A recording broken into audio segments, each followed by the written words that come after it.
Netcasts you love. From people you trust. This is Twit. Bandwidth for the Tech Guy is provided by CacheFly. CacheFly.com. Hi, this is Leo Laporte, and this is my Tech Guy podcast. This show originally aired on the Premier Networks on Saturday, October 17th, 2015.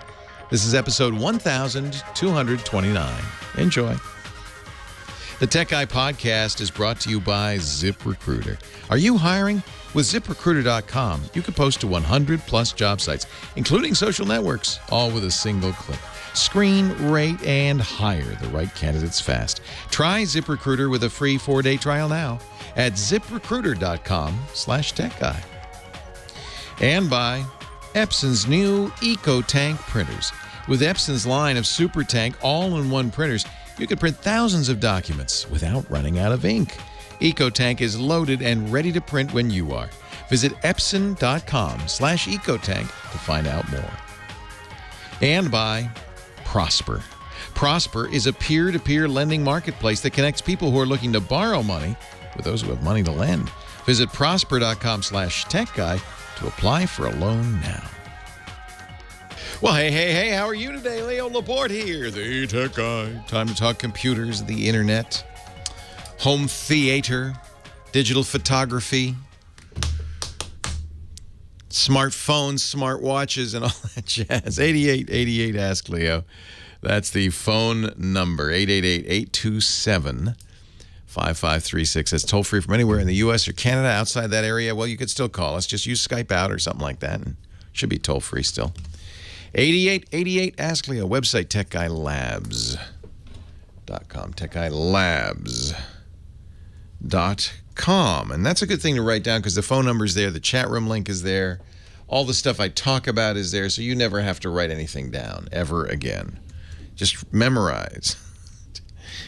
TechGuyLabs.com. It's funny because we talked last week about how LastPass was sold to another company, LogMe, and LastPass is the password vault I recommend, and still recommend, by the way. And every password vault, and there are more than a dozen of them in the country, immediately contacted me and said, hey, we're better, we're good. You could talk about us now.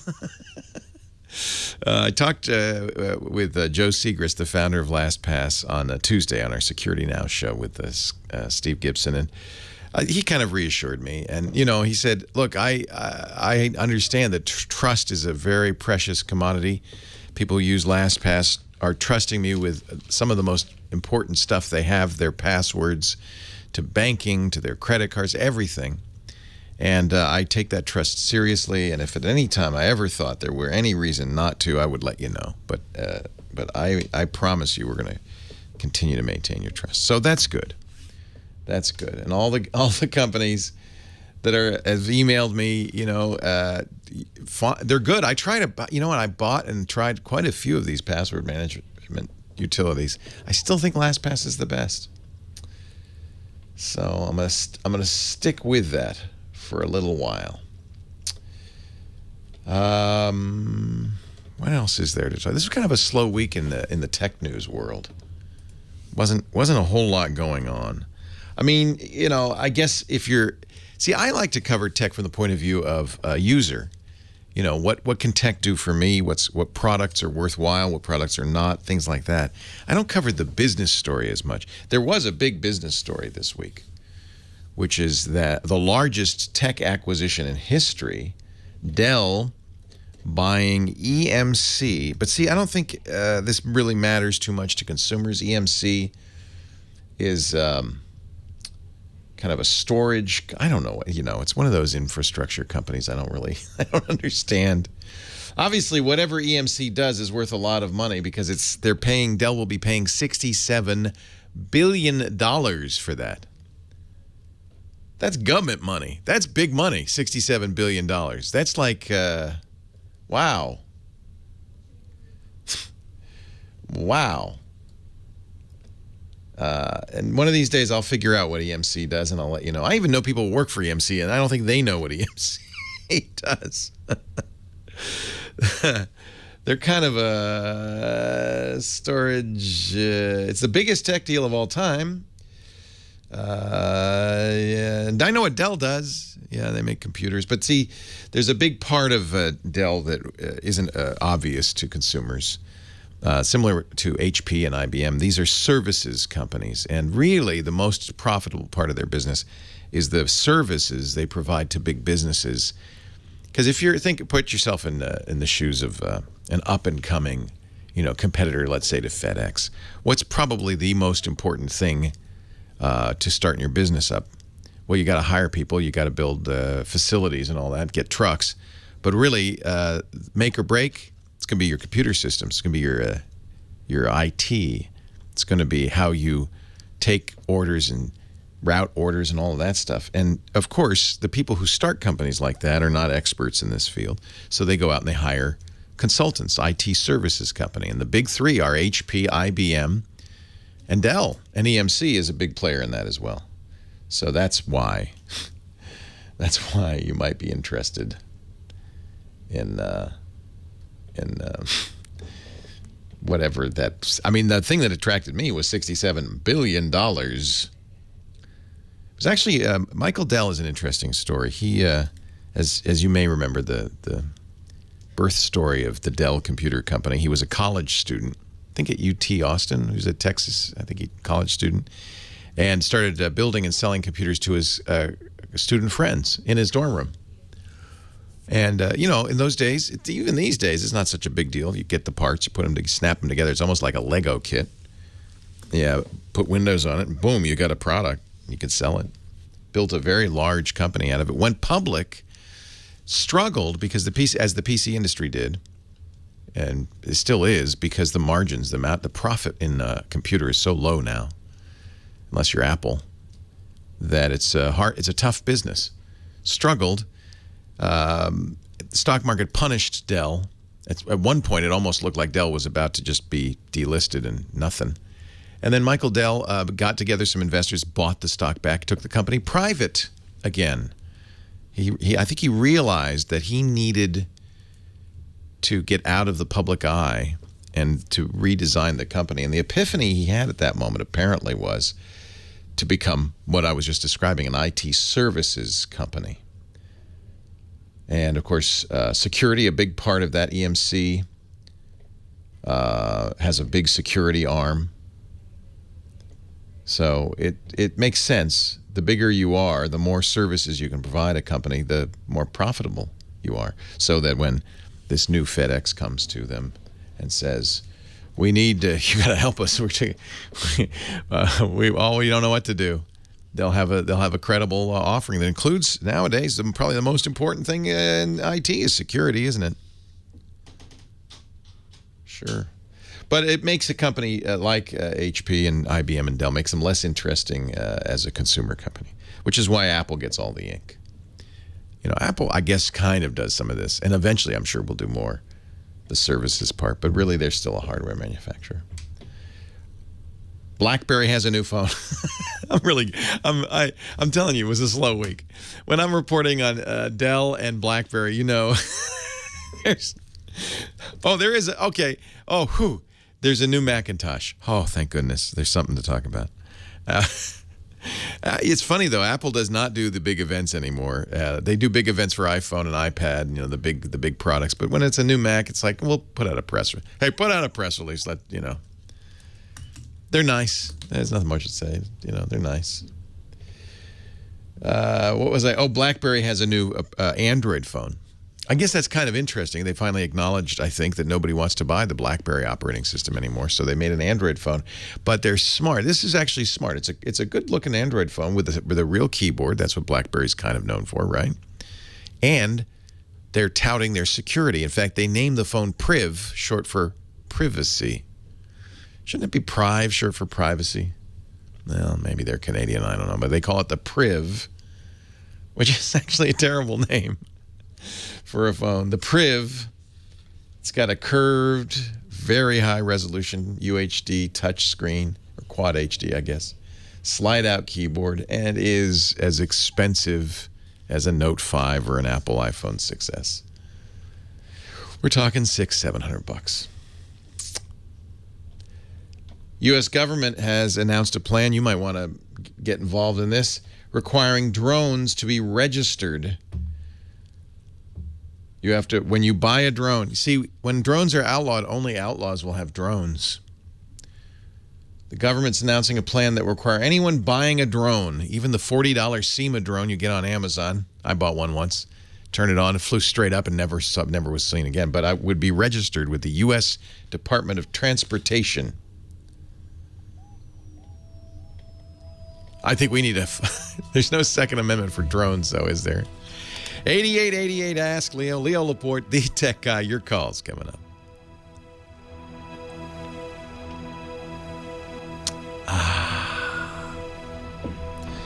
The Priv. That is the worst name. They should have called it at least the Priv. Priv sounds like privy. Leo Laporte, the tech guy. 8888. Ask Leo. That's the number. Halloween is next Saturday. Is that right? No, I got 2 weeks. Whew. Scared me for a moment. Pardon me? What are you going to be? I have 2 costumes I could wear. I have a Mad Hatter costume, left over from a fancy dress ball earlier this year.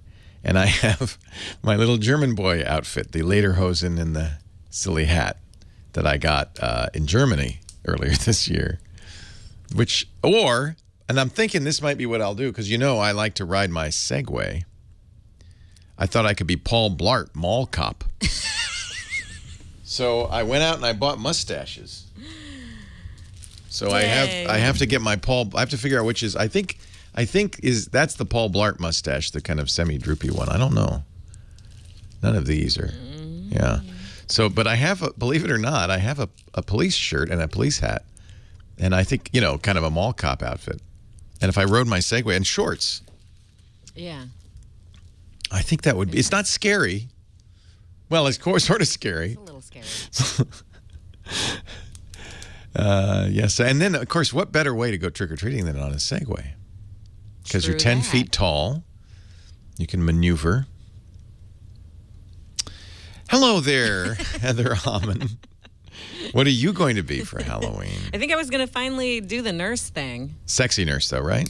Not just like nurse. It has to be. I know. You are Nurse Heather. Well, right. And I really didn't embrace that, but I might finally. You mean you never did a nurse outfit for Halloween on Dr. Dean's show all those years? One year I actually went as Dr. Dean. Oh, wow. That I'd like to see. What did you, I don't even. Scrubs and he had really cute. curly hair. So curly hair. Yeah, cute. Stethoscope. It was easy enough. I don't know if I could dress up as you, though. Hawaiian shirt. Dashingly good looks. Shave off all my hair. Muscular. Fit. I'll get the Segway. All you need is a Segway. I look more like Paul Blart than I'd like to admit. What, you've been lining up calls all morning. Well, for the last 10 minutes anyway. Who should we start with here? Well, I think you'll love Bob in Atlanta. Speaking of security. Oh, I like to talk about that. All right. I like to talk about that stuff. Thank you, Heather. Hello, Bob. Leo Laporte, the tech guy. Hello, Leo. What can I do for you today? Yes, I am looking for some sort of a database that I can run on my PC to maintain my household information, such as doctors' names, addresses, phone numbers, insurance policy information, license information, certain tax information, and also a possibility of one for the cloud too, but more in the area of PC base that can be locked up and put in a safety deposit box, as well as used here for retrieval. Yeah, for insurance reasons, and I always meant to do this, they say you're supposed to go around, take pictures of everything and the serial numbers and put them on your computer, and I guess you could put a disk in a safe. I don't think you need anything too fancy. In fact, certainly this is one of the areas, even in the earliest days of computing, that it was checkbook balancing and home inventory. software was already around, and I imagine there's plenty of it still around. But I don't know if you need to get that fancy. I think you could, frankly, I would do it in a Google spreadsheet, maybe for Google Docs. Now that puts it both in the cloud and accessible to others and shareable with others. You could share it with your attorney or your insurance company or your insurance agent, or that wouldn't be a bad idea. There are certainly a lot of these programs out there, and I don't have one in particular that I would recommend. Guy Smiley in our chat room has given me a link to one. I'll tell you what, we could probably have a bunch we could put in our show notes at techguylabs.com. This one's called Database Browser. It's a simple tool to actually look at a database. So, on Macintosh for years, I've recommended FileMaker because there are home inventory templates for FileMaker. But again, all of that I think is more than you really need. What you really just need is a document, a spreadsheet. As long as you can search the document, and of course, even a word processing document, you can search it. You'd probably want one that you could embed images in.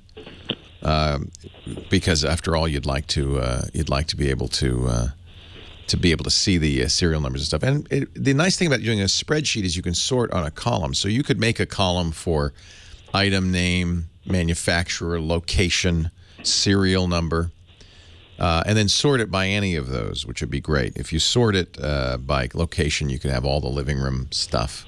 I think that'd be a very simple thing to do. I would say Google Sheets, you can make it free. If you're worried about security, you can make it password protected. And of course, your Google account is secure, especially if you turn on two-factor authentication. You can always print it out. You could always burn it to a CD. That's not a problem. It's a plain old document. But I'd say, why buy anything when the tools exist? And the advantage of doing it in a Google Docs spreadsheet, unless you're worried about Google, which some people I know are. I'm not. But if you're worried that Google will somehow, I don't know what, I always try to imagine what is the thing that Google could do to you that would make this so horrible. I mean, they don't want to sell your insurance inventory to somebody. They're not going to read it, but I guess if you thought they might read it, they might try to advertise to you. That old Frigidaire, boy, that's looking old. You might want to get a new one, I guess. They're not going to do that. Doing that would be ridiculous. You may have, somebody in the chat room saying, and it's quite true, that your insurance company may have either a program or some requirements, of what you would want to have in that. So you probably would ask your insurance agent, what do you recommend? Better than asking the tech guy. But there's lots of ways to do this. This is an easy thing to do. That's kind of like the first thing computers were used for.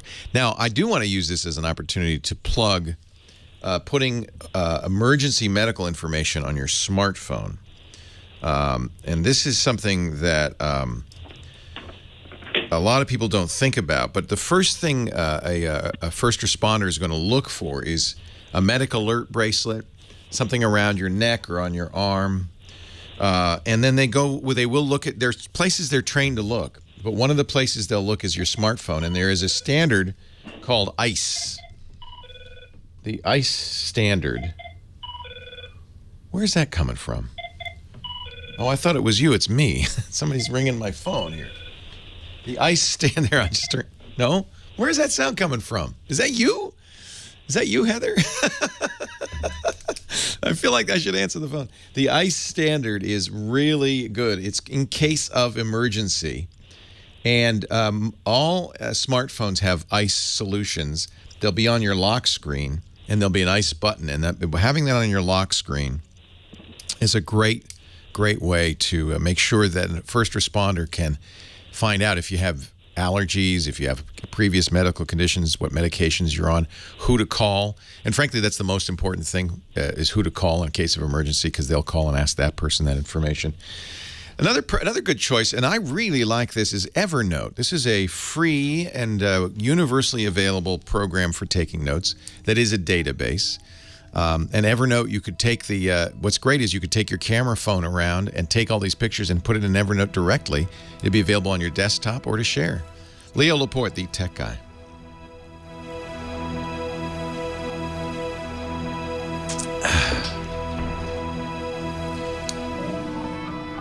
Wow, that tells you how dangerous it is riding a motorcycle in Brazil. Scott Wilkinson, our home theater guru, is on the line. He's actually on the phone today. Hey, Scott.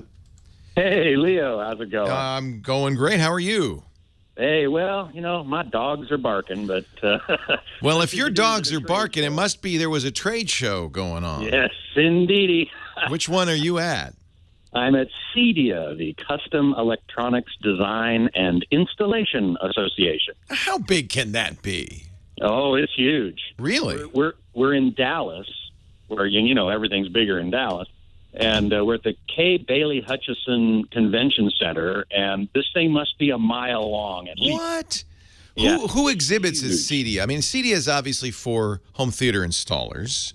It is, among other things. I mean, they are also anybody who installs security systems or whole house lighting or, anything along those lines is shown here, home theater seating. But I'm covering projectors and other video equipment, and there's plenty of that to do, too. This is the last day of the show. It's a 3-day show, and I've been running around like a chicken with its head cut off. Oh, don't say that. That's a nasty image. You're busier than a long-tailed cat in a room full of rocking chairs. That's right. Yes, indeed. So fun. What are you seeing?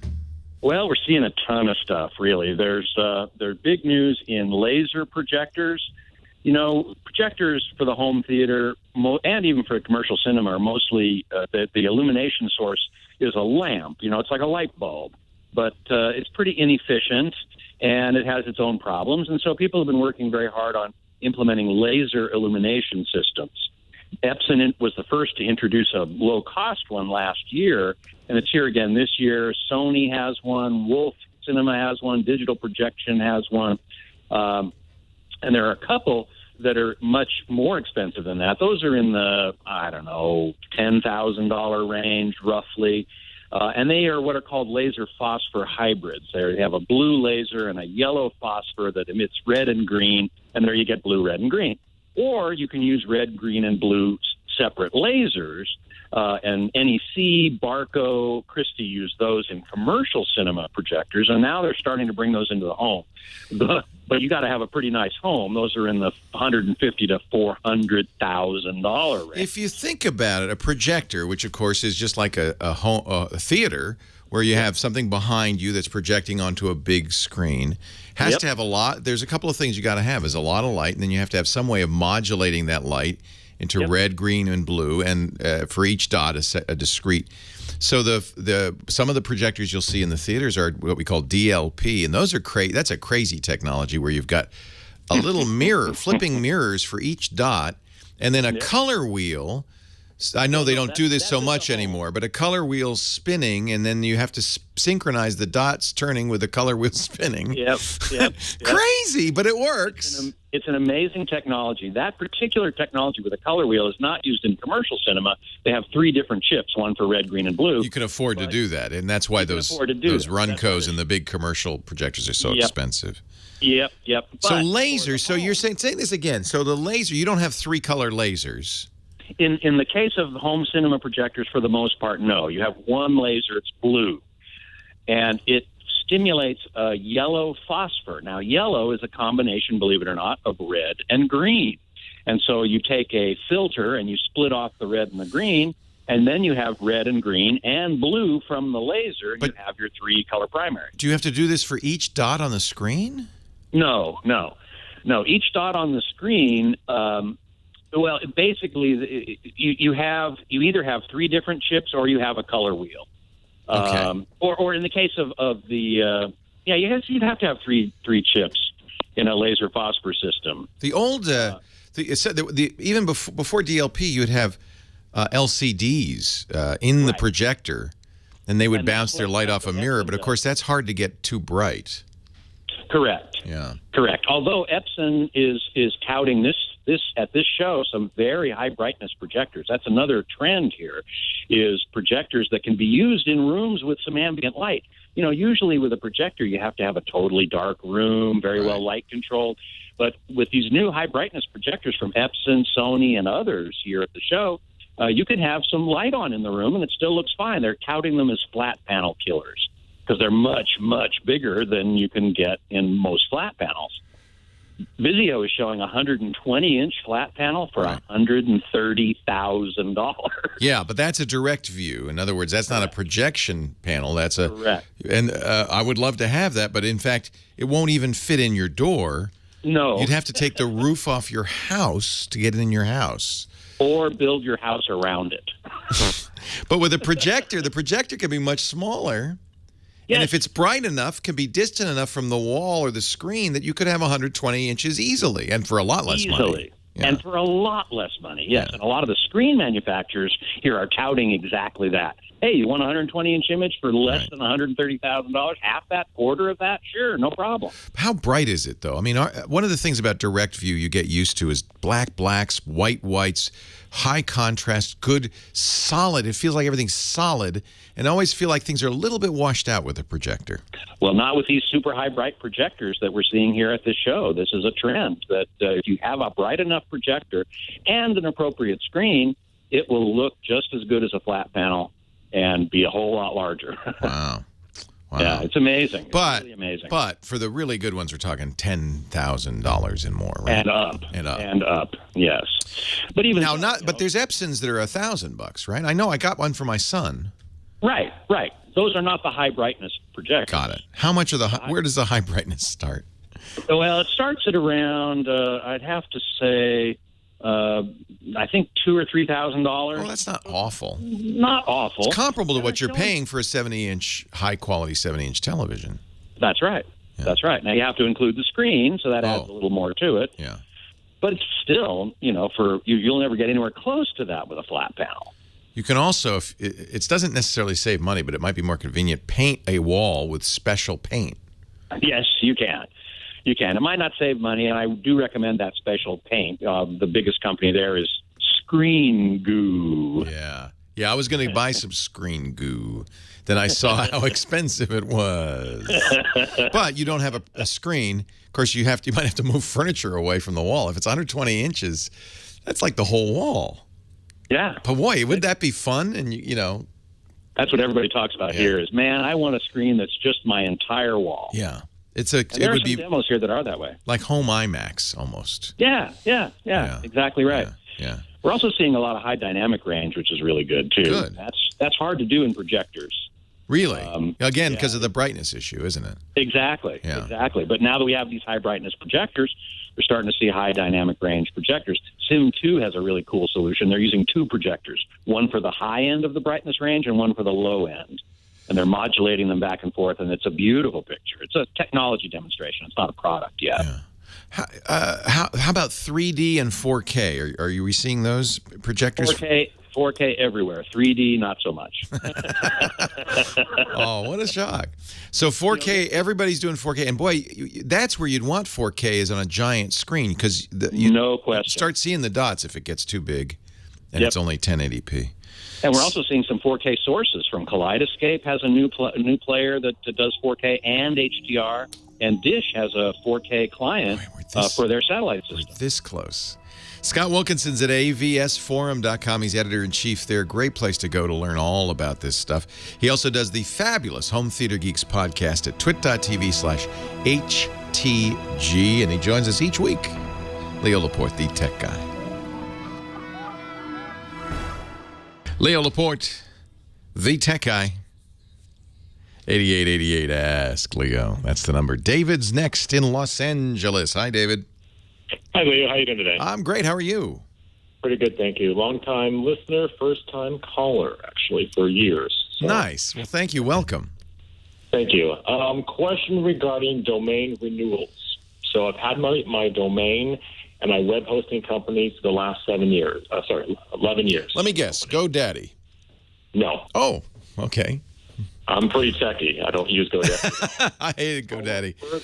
I'll refer them to other people, but I use something totally separate. Good. So all right. It wasn't GoDaddy. It might have been before GoDaddy, but anyway. A lot of times when people get the domain name and they also get hosting, I think, bundle GoDaddy. But there's nothing wrong with doing that. That's just, that seems to be the predominant way people did it for so long. Mostly because of all their advertising, frankly. Correct, which I did a great deal of that. Yes. So the question comes, so now they're both up for renewal. Yeah. I want to keep the same web hosting company for the hosting, but the domain name. Now, I was thinking they want to charge me $12.95 per year for the renewal each year. Right. My question is, can I take that to another provider? You sure can. Like GoDaddy, and renew it with them at a cheaper rate? You sure can. Now, as long as you own that and not the hosting company. Sometimes people, and it sounds like you're smarter than this, but sometimes people make the mistake, especially when they're setting up their website for the first time, of going to a company that sets it all up and buys the domain name for them, which means they own it. And that's a lock-in. You bought the domain name with your credit card. It's in your name, right? Correct, yeah. Good. Then you can take it anywhere. Every domain registrar. So the way it works, and you know this, but I'll just give people the background on this. Your domain name, yahoo.com or techguylabs.com, is the easy-to-remember human version of something that is what the computers use, which is a number, like a phone number. It's almost as if there's a giant phone book, and people look up techguylabs.com, and they get back a number, which is, we call that number a dotted quad, because it's 4 numbers separated by dots. 192.168.1.1 is an example of an IP address. Every single computer on the internet has a unique IP address, including hosting. So you need to be in that phone book. The group, the non-governmental organization that runs that is called ICANN, the Internet Corporation for Assigned Names and Numbers, and they are the ones who give different, who validate registrars. Everybody who's registering domain names has to be approved by ICANN. They're doing it through ICANN because ultimately, if that domain name is going to work, it has to go back to ICANN, which puts it in the master domain servers. There are 13 of them, and they are the ultimate phone book, the reference, and everything trickles down from them. And so if you're not in the big phone book, you don't exist. Nobody can, there's no guarantee somebody can type in your domain name and get to you. However, there are many, many registrars, and they all work exactly the same, and ICANN requires them to have a transfer procedure. Typically what will happen is you'll get a special code from your current registrar that you can then go to your new, that proves that you're you. See, the issue is authentication. You don't want somebody to be able to steal your domain name. So your current registrar will have an authentication process. Typically you'll log in, you'll get that code, you'll go to your new domain, and the new registrar, whoever it is, whether it's hover.com, one of our sponsors, or GoDaddy or anybody, will walk you through this. But they'll say, now you need to get that code. You give them the code. You go through some rigmarole. And it takes some time. It may take a day or two. It'll take even longer if your current registrar has locked your domain name. Sometimes they do this automatically. Sometimes they do it at your request. The idea being to make it harder to transfer a domain name so yours doesn't get stolen, which would be disastrous. There's a guy who briefly, this month, a couple of weeks ago, owned Google.com. There was a bug. Google is a domain registry. They have a domain name service. There was a bug in their domain name service that allowed this guy to buy for $10 Google.com. Now imagine if this transaction had really gone through, what a disaster that would be. Instead of when you go to Google.com getting Google, you got Larry's sewer repair. It would be whoa, whoa. It'd be great for Larry. So Google caught this, and 1 minute later he lost it. But for 1 minute he owned Google.com. Wow. You don't want that to happen to you. So all registrars will have a somewhat tricky procedure to go through to prevent. That's all it is to prevent fraud. Are they all equal, though? I mean, if they're just registering... Yes, they really are all equal. The price is the only difference. Although there's some annoyances. One of the reasons I don't like GoDaddy, they're a perfectly good registrar, but when you buy a domain name, they give you a lot of boxes. Would you like to buy this too? Would you like to buy this too? What about this too? And so that's annoying. Some domain registrars will bundle more services in. For instance, one of the things you often want is something they call typically who is privacy. For instance, when I register a domain name, I don't want it to point to my home address and phone number, because that's a public database you can look up and easily.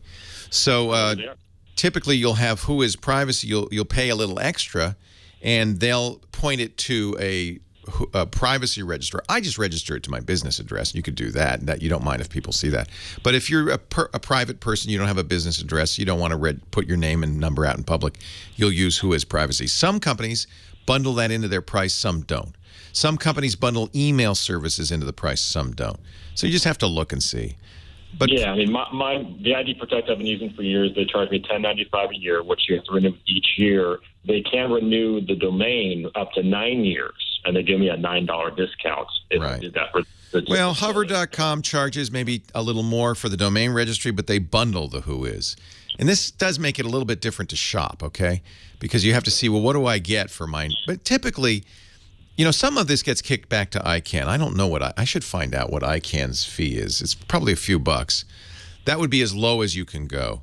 And I can't go directly to them, correct? You can't. You have to go to a registrar.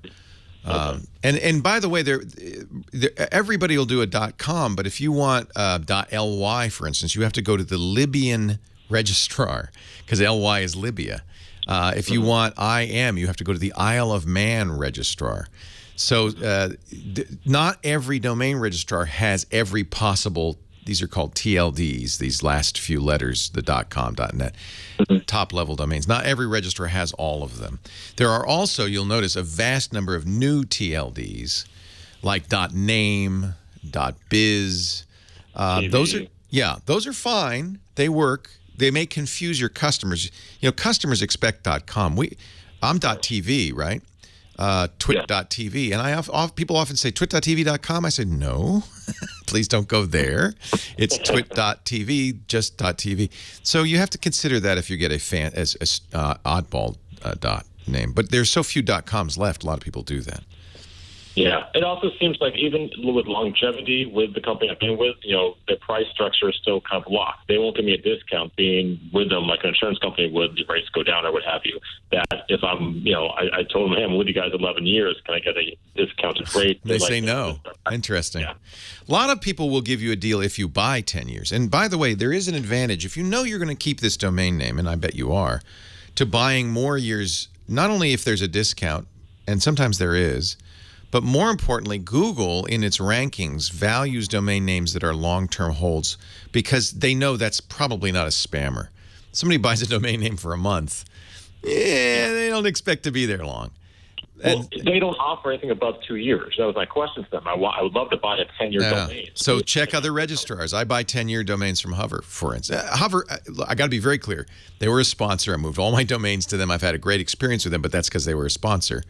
But so I'm giving you my experience. I started with VeriSign. That was the big guy for years. And VeriSign is by far the most expensive out there. Google now does it. You might check Google domains. They have domain name registrar as well. It doesn't, domains.google.com, it doesn't really matter because as long as they're accredited by ICANN, that's going to go in the big phone book, then you're fine. There is some risk with some of the weird TLDs that they're not in the big phone book, that you have to go through the registrar for the name lookup, and you don't want that. You want to have a name. That's why you don't get too fancy with the names, the TLDs. Yeah, I don't use those. Mine is just a straight.com. Yeah, that's the best. It's actually my full name, which is nice. So anyone that when I give it out, they're like, wow. I'm jealous. Yeah, I'm jealous. Yeah. I came late to the game. Anybody who registered domains in the 90s probably got the domain name they wanted. If you waited though after 2000, boy, there was nothing left. Hey, good. That's an interesting business too. Oh yeah, don't get me started on domain name squatting, because that really, it's a business. Not a great one though. Leo Laporte, the tech guy.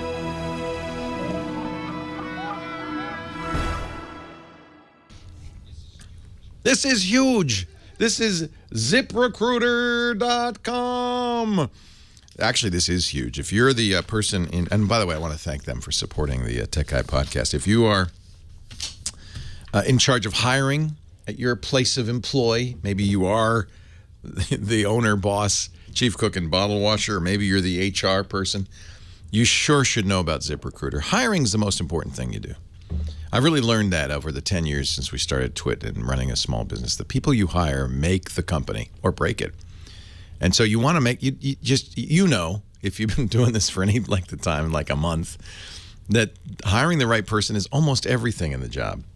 You hire a great employee, you will just thank your lucky stars. And ZipRecruiter is going to help you find that perfect person. The question is how? There are so many job boards out there, so many places you can go. Which one's the right one? Do you advertise on Craigslist? Maybe. I mean, Monster.com, of course, but maybe Job.com, or you could use Twitter or Facebook. All the anxiety goes away because with one click of the mouse at ZipRecruiter.com, you're posting to 100+ job boards, all of the above. And you get access to 6 million current resumes that have been submitted to ZipRecruiter. So within 24 hours, your candidates are going to be rolling in. And no, they won't be calling you. They won't be emailing you. It all goes into the ZipRecruiter interface. And frankly, this is the secret sauce because it makes it very easy to go through all of the applicants, screen out the ones that are just not even close, rate the rest, and then pick the right candidate fast. In as few as 24 hours, you'll have the right candidate.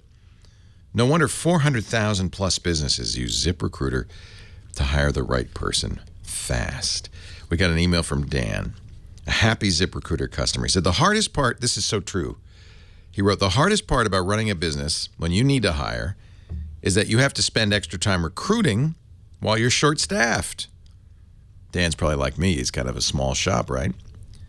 You're down a person, and you still have to now spend time hiring. But with ZipRecruiter, he writes, I've gotten quality candidates within 24 hours of posting a job. ZipRecruiter's website makes this process so much faster by letting me manage candidates in one place. Try ZipRecruiter today, free for 4 days. Go to ZipRecruiter.com/techguy. ZipRecruiter.com/techguy. And I tell you, use it once, you'll never want to stop. We love it. ZipRecruiter.com/techguy. And thank you, ZipRecruiter, for making the Tech Guy podcast possible.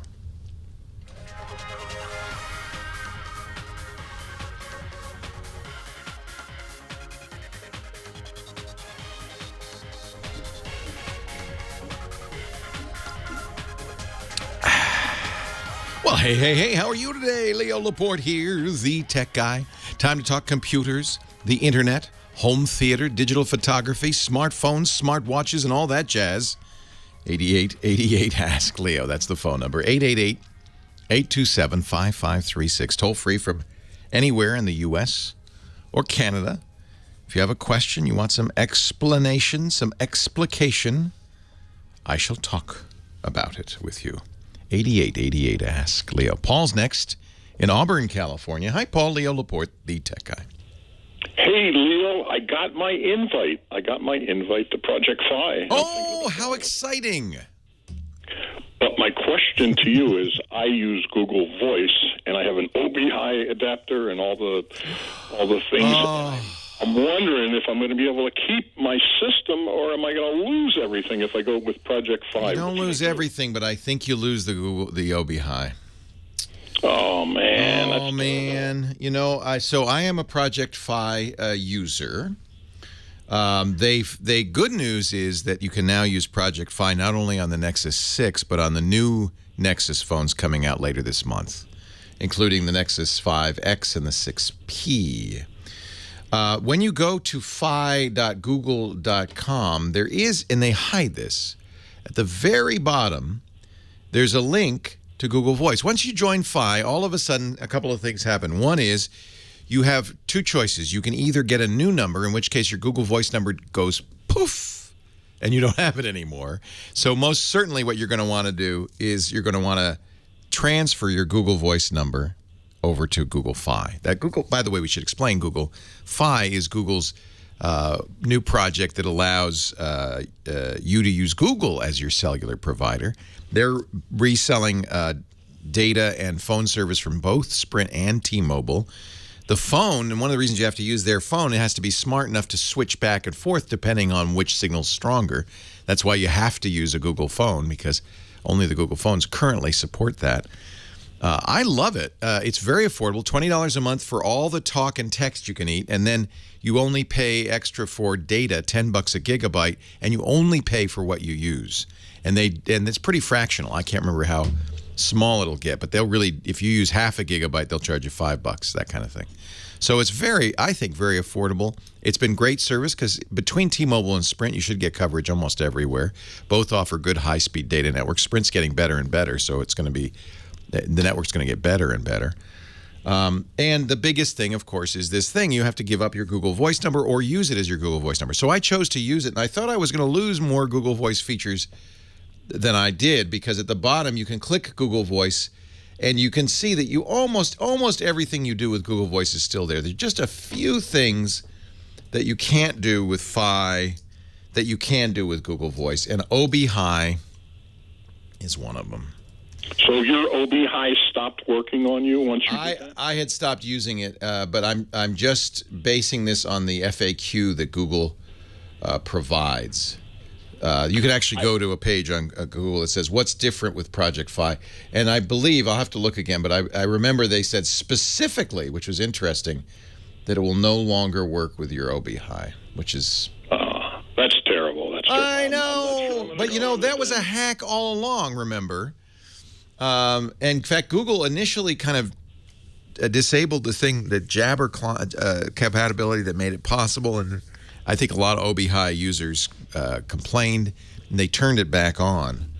But let me just make sure, because the OB High, I should explain, is a very interesting device that you plug in to your internet, and then you plug a phone into it, and suddenly you have a landline based on your Google Voice number. It's really awesome. Which you can also answer on your cell phone and other numbers around the house, at work, and wherever. Right. First of all, saves you money on a local landline. It isn't the same as a landline. If your internet goes out, you lose your number. If your power goes out, you lose your number. And of course, 911 services are not supported. So it's not exactly a perfect replacement. I believe, though, that they disabled. I'll have to check again, but I believe they disabled that. OB High should have. I think you're right.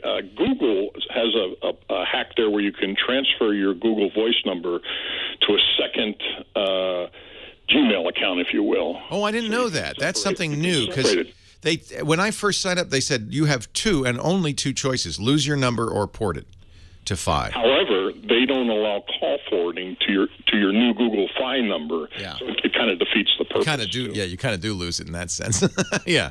No, the whole reason people use Google Voice is because it suddenly, for free, gave you all these capabilities. Things like having up to 5 different phones ring from a single number. I use that because I'm always going through different phone numbers. And then it also allowed you to screen calls based on the contact list, what group people are in. I have different messages for family and friends and for strangers. You could have all calls screened. I mean, there's all sorts of great features, and almost all of those features are maintained. Call recording goes away, I think. It's a few little things, but OB High, I think, is one of them. Yeah. And, OB was always using a little bit of a hack to do this, you understand. It was never... I feel like it was always something that was bound to break at some point. It was too good to be true. And it works really, really well right now, so I think I'm going to stick with it and maybe wait on the Google Fi. Well, thank you, Leo. I appreciate it. You're welcome. Yeah, of course, I jumped. In fact, I asked for an invite because I wanted to test the service, but that's me. I mean, I have phone numbers with all the major carriers and et cetera, et cetera. And, that's part of my job, is to try all this stuff. And it's one of the reasons I have so many phone numbers, is because sometimes I'm using a Verizon phone, sometimes a Sprint phone, sometimes a T-Mobile phone, sometimes AT&T, sometimes all four at once. And so Google Voice really saved my life. I did stop using the OB High, and so I didn't. That didn't hurt me. But the OB High is such a great. So the website for OB High is obihai.com, and if you have a Google Voice account, it basically gives you a free landline with those minor, caveats. Now, I have transferred over to a new provider because I was worried about Google Voice, called Anveo, A-N-V-E-O, and that will work with OB Talk. So it is possible to get the free or inexpensive phone line via VoIP. What the OB-Hi does mean, it means you can use a old-fashioned phone with a RJ11 jack. You plug into the OB-Hi, and it's plugged into the internet. So basically, it turns your internet phone or your VoIP solution into a regular landline phone. It's an interesting choice. 8888 asked Leo, yeah, I think Fi is a great deal. I'm not crazy about the Nexus 6 phone. That's one of the reasons also I didn't want to I joined, but I didn't want to stay with it as my main carrier. Now that the new Nexus 6P is coming out and it will support Fi, I'm very intrigued. I'll let you know when I get the 6P later this month. Whether that seems like a killer combination. Google Fi for your cell phone carrier. It's a much easier system than the traditional cell phone carriers, and then the 6P, which looks to be an incredible Android phone. What a combination! But there are a few little things you lose, just a couple. Coral is on the line in Vancouver.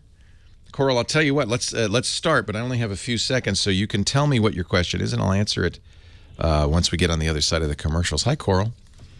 Hi. I'm looking at a new phone. Okay. I have a Nexus 5 2013 right now. Nice phone. New Nexus phones Yep. and the new iPhones. My previous social circle was mostly Android. The new one's mostly iOS. So I'm looking at maybe You threw out your Android friends and you took up with a bunch of iPhoners? Well, that wasn't why, but it worked out better. Well, let's talk about that. You've gone from being a green speech bubble to a blue speech bubble. That can be problematic. Leo Laporte, the tech guy. We'll talk right after this. It's the tech guy on the radio. Your worst nightmare. A geek with his own radio show. Leo Laporte, the tech guy. And we're talking to Coral in Vancouver, British Columbia, Canada, with an interesting problem. So, Coral, you were an iPhone user. An Android user. I'm currently an Android user. And you're my first smartphone was the iPhone 3G, and then I've had a few Android phones since that. But the 3G was prior to this split, this schism. So yeah, there was no iMessage at that I know. point. Apple really screwed things up for the rest of us. So normally the way it works is you send an SMS, a text message, and you can send it to any phone number, and it gets there. But SMSs are limited in some ways. You don't have group messaging. You don't have audio and video and pictures. They're just text, 160 characters of plain old text. Then they added MMS, which allowed you to send media, and groups, but still people can't be sure that you've got MMS. So Apple, I think, really as much to provide a better user experience as to lock people into the iPhone, created their own text messaging system called Messages, which doesn't use SMS unless it has to. It uses data. It's kind of like WhatsApp or any of these other messaging apps, Facebook Messenger. It uses data, not the text messaging service. But if you use an iPhone, it is how you send SMSs. And that's the thing that Apple did that irks me. I chose it carefully, that word. Irks me. Because you can't not use Messages. You have to if you're an iPhone user. On Google, you can send text messages via SMS on Android phones.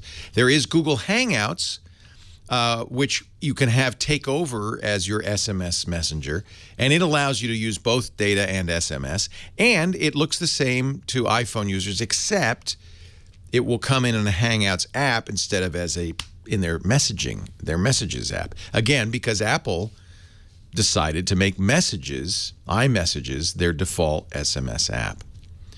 So this is a problem. It's really a problem in some areas because people discriminate. When you may still be able to send text messages, you should be able to Apple users, but you won't be able to do group messaging with them on an Android phone, and you appear as a green bubble, not a blue bubble, which some people discriminate against, frankly. So what's your question?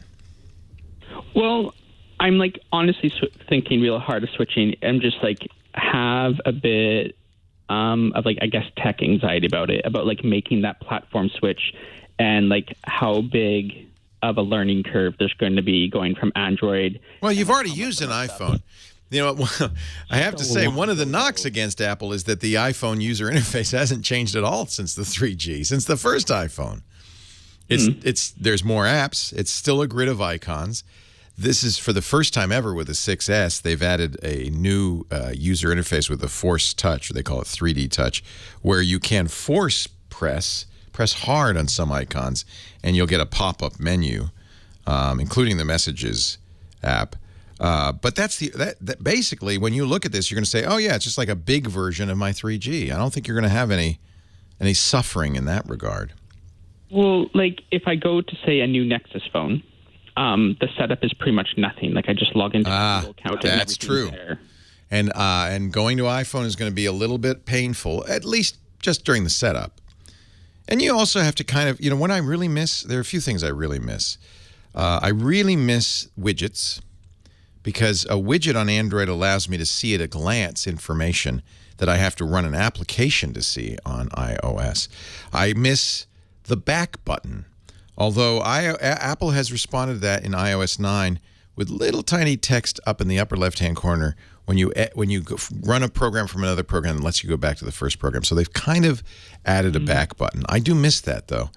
And I also miss the ability to use third-party keyboards. They have it on iPhone, but you won't want to because they don't work well.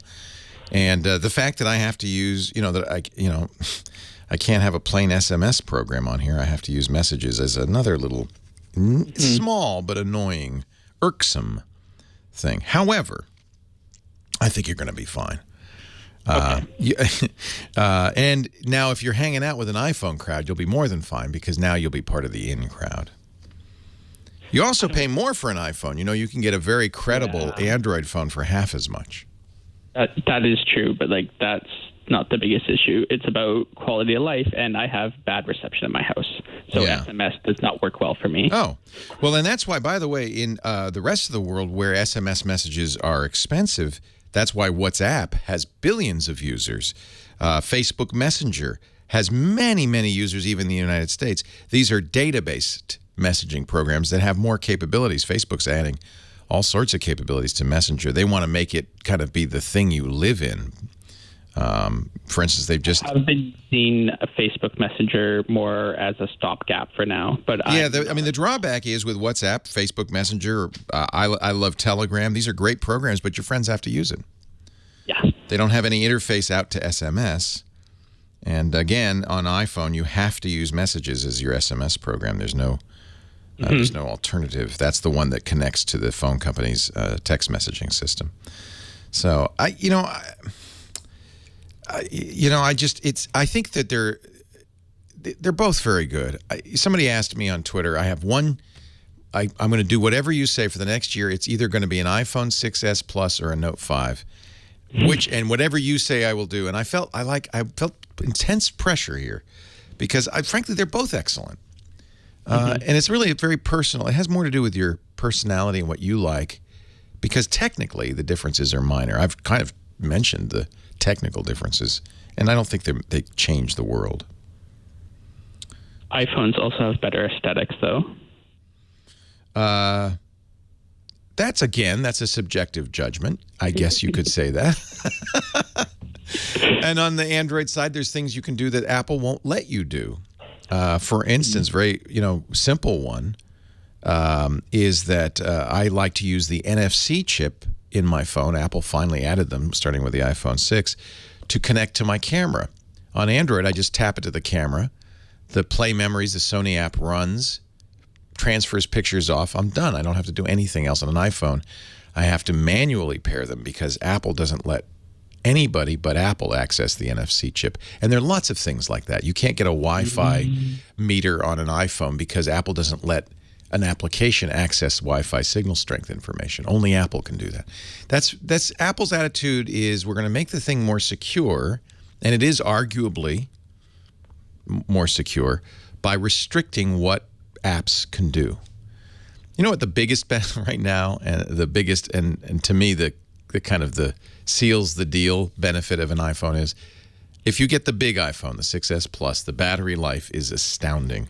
And there is no Android phone today that comes close.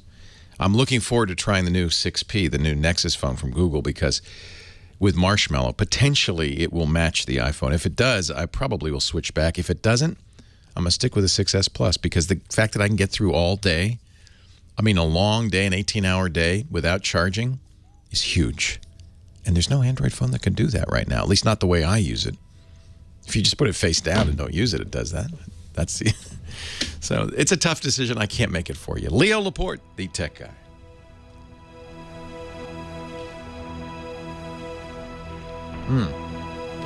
The OnePlus One, yes. No, exactly right. The only phone I've tried, and supposedly this Xperia's will go all day, although I haven't had that experience. But the one, you're right, the OnePlus One, which is a year old, will get to 20 hours easy. So Coral just tweeted, thank you for your help. I'm going with the iPhone 6S Plus. I think for battery life alone, it's a pretty compelling argument.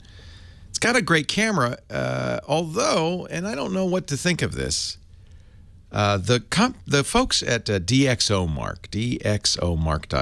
rate cameras, and they do it not subjectively, like looking at pictures, but by measuring with fancy scientific instruments, accuracy, color accuracy, and all sorts of things. And what they came up with is kind of surprising.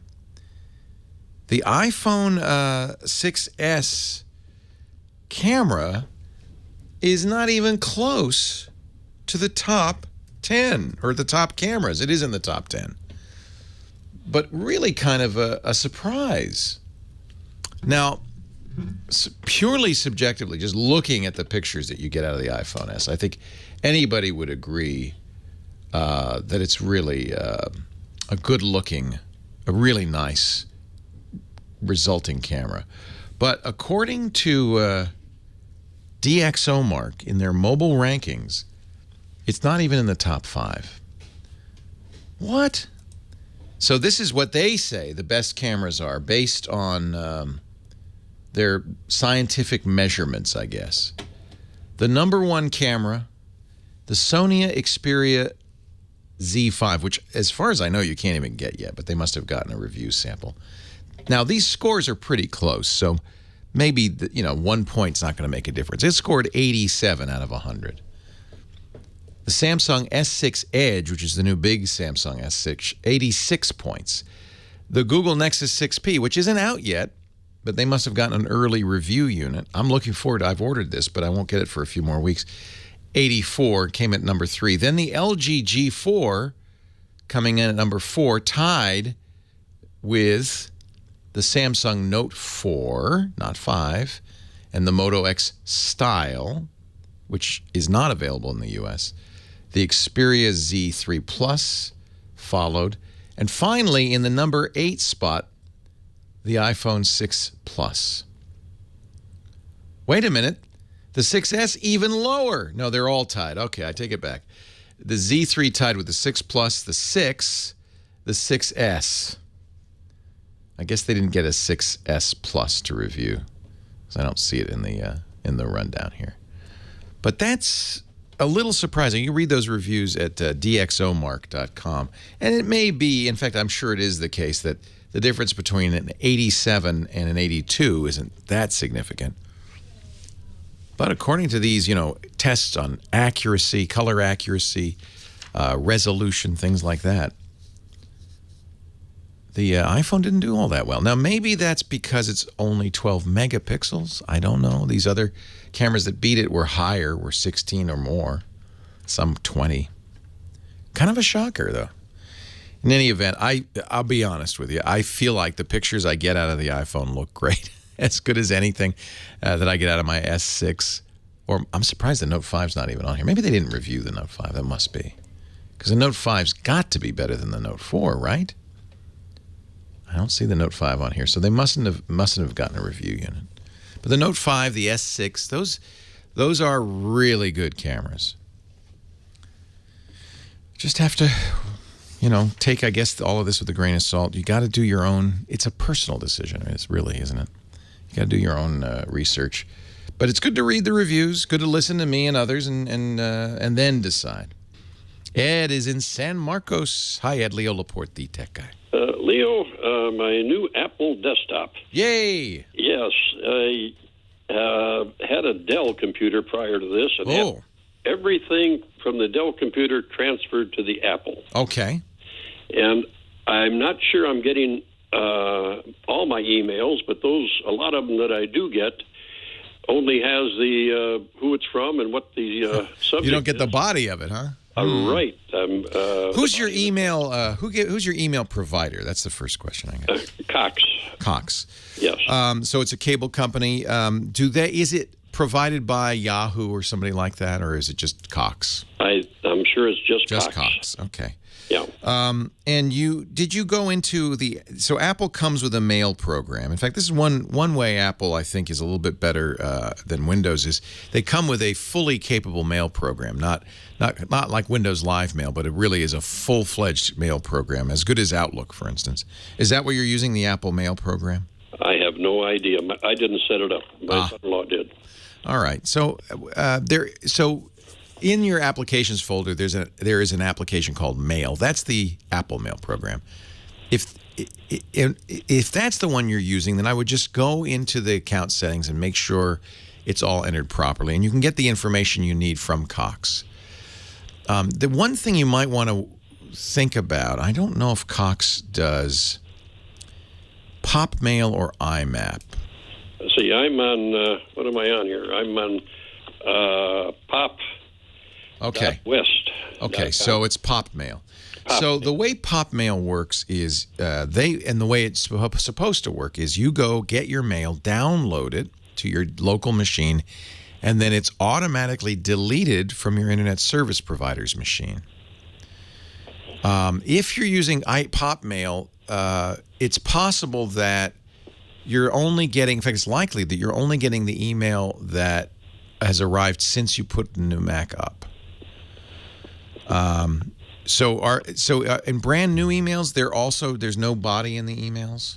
50% of them does not have the body. That is interesting. Matter of fact, here's something very interesting. While I was waiting, I clicked on an incoming email. I have the name of the sender, the subject. Prior to this, I was getting two icons. All right, hang on for a second. I think I know, but I got to take a break. Leo Laporte, the tech guy.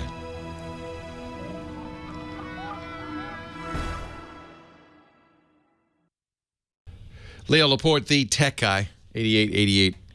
Ask Leo. We're talking to Ed in San Marcos, California, about his email. His son-in-law set up his new Macintosh, and as always, moving from Windows to Mac means some things look a little weird. My new Apple. That's what I'm saying. It's called a Macintosh. It's the name of the Apple. Okay. It's that kind of Apple. So his new Apple computer, and unless it's an Apple II, it is a Macintosh, isn't it? Yes. Okay, good. Oh, whew, that was a relief. We haven't gone back in time. As often is the case, there are things, this is the biggest difference, is stuff that you expect to be in one place will be in another place. For instance, you're used to having a control panel in your start menu. Now you have to go to the Apple menu, which is in the upper left instead of the lower left, and under there's system preferences. Same basic stuff's going to be in there, but it's in a different spot. And mostly, moving to a Mac means that kind of adjustment. But your son-in-law has set up your email, and you're saying that you can see the header, you can see who it's from, who it's to, the subject, but you can't see the body of the email. Correct. And I've been looking at the settings in Apple's mail program, and I don't see anywhere that you could hide the body. Is it all emails, or you said it's just about half of them? Yes. Those are probably, I'm going to guess, emails that are sent using formatting, HTML, instead of plain text. And the Apple program is turning the formatting into something that looks like an attachment, because you can click the attachment and read the email, right?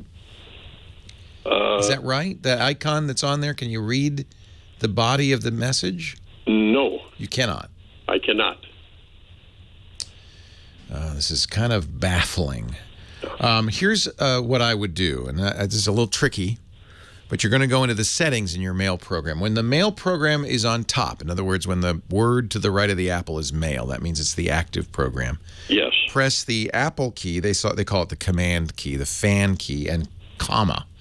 That is going to open up your settings. And you're going to go to your view settings. It says viewing. There's a little pair of spectacles on it. Oh.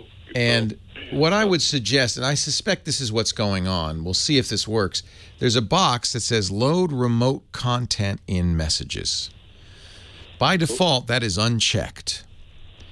But remote. Yeah, click that, because I think that's what you're missing, is the content that is stored on the Cox server but hasn't been downloaded to your server.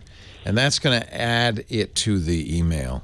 See if that works. The other thing you can always do is to log into your Cox webmail, which sounds like you've never used, but Cox does offer that. If you just log into your Cox account, you'll need your login and password. Cox provided that to you. If you don't have it, you can call them and get it. And see if the contents are in the webmail. I'm almost certain. In fact, I am certain they will be. So it's really a difference between how the mail is displayed on Windows and Mac and how the mail is displayed on the webmail interface. And I suspect it's that checkbox that the remote content is being stored on Cox's servers but not loaded in your messages. That's the only thing, as I look at the settings, that I think it could be. It's a shame that your son-in-law is not a bigger geek. Because what you really need is you need somebody to come and sit down and scratch his head and say, oh, let's try this. But I suspect that will help. Try it anyway. And again, you can always get the full email contents by logging into your Cox server. Now, I'm going to suggest you do an even geekier thing, and this you may or may not want to do depending on your confidence level. ISP-provided email is never very good. Whether it's provided by Cox or Comcast or anybody, it's almost never any good. I usually reserve that just for, a backup address, for communicating with my family. There are a couple of things you want to do. First of all, you might want to stay with Cox and change from POP to IMAP. That's complicated, but a Cox representative could probably walk you through it. That's going to be a better result. Best result of all, though, would be to use a Google Mail account instead of a Cox Mail account. Gmail is a much better, much more well-run service with better spam protection, much better spam protection. And it's just more consistent, more reliable. And it's free. So you probably already have a Google account. If you don't, go to gmail.com and set one up. You can very easily continue to use your Cox email. Just have Google pick it up in the settings on Google. And again, this depends on how expert you feel and how you may want to have son-in-law help you with this, or your local neighborhood kid down the street. But you can set it up so that Google Mail will get all your mail from your Cox inbox and store it for you. And then tie your Apple Mail to your Google Mail. And I frankly would use it. I do use it in preference to anything else. ISP email often has more of an issue. Plus, if you decide you want to change your internet service provider, you're kind of stuck, right? Because everybody knows your Cox address. My mom's a Cox customer, but what I did for her is, she's in Rhode Island, I set her up with a separate email account that forwards her mail. She also has a Gmail account. I think just better in general. That's about all I can do from afar. I hope that helps. I appreciate it. Leo Laporte, the tech guy, 8888 Ask Leo. That's the phone number. Sometimes this happens when the son-in-law gets in there, sets things up. You never know what he did or why. It's nice to have a son-in-law, but I'm always reluctant to help people with their computers because I know that means I've now committed to long-term support. So unless somebody's willing to support you long-term, and you maybe ask them that. Okay, and if I have a problem with the way you set this up, I can call you at any time of the day or night, right? If they say no, maybe get somebody else to do it. Manny, Whittier, California. Leo Laporte, the tech guy. Leo. Hey, Manny. Hey, I got a question for you, but I also got a complaint now. Now a complaint and a question. Yes, sir. I heard you say you were happy the Dodgers lost, and that hurt my feelings. I'm sorry. I didn't say that on the air, did I? No. Oh, good. That was behind the scenes. You were on hold, so you heard. Well, I'm a Giants fan. I'm going to be happy when the Mets lose to the Cubbies because really the Cubbies are due, aren't they? Yeah, no, I paid you a visit about 3 years ago. We were all Dodgered out, and I remember meeting you. Anyway. Sports rivalries are just for fun. In fact, I had the greatest time going down to Dodger Stadium, had a Dodger dog, watched the Giants and Dodgers. That's a fun rivalry. I really like that rivalry. It's not like the 49ers and the Seahawks. That's a mean rivalry. Giants, Dodgers, we love each other. You were Brooklyn, we were New York. It was fun.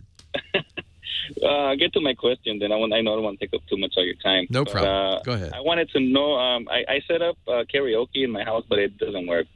I use my laptop and a $25 mic off of one of those big box stores. And there's a short lag on the sound from when that's the worst, isn't it? Yeah, so it doesn't work. I was wondering if you had any suggestions. Well, the best way to do it is to go out and buy a cheap karaoke box. They're just $100 or so, and you put a CD in there, and it does the whole thing. I have one at home. But that's what I want. I didn't want to be purchasing CDs. I wanted just to go on. I understand. Yeah, there's a lot of stuff online. So is the biggest issue the lag between the microphone and the time it comes out? Yeah, it kind of distracts you because you're talking, and then half a second it's like later, an echo. Kind of annoying. I was wondering if there was either a fix for that or there's going to be a fix, but a mixer. Tell you what, keep listening. I have to break for the news at the top of the hour, and I'm sure that we have some karaoke whizzes in the chat room, and they're going to help us. Leo Laporte, the tech guy. Okay, guys. Would you like to be swimming in ink? Well, I mean, if you think about it, there's a good reason why you might want to be swimming in ink. If you would never have to replace your ink in your printer for 2 years for 8,500 color pages or 11,000 black pages, that'd be pretty good, wouldn't it? This episode of our show brought to you by the Epson, the brand new EcoTank printers. Epson finally did it. They finally beat all the other printer manufacturers to the game by shipping a printer that comes with enough ink for 2 years.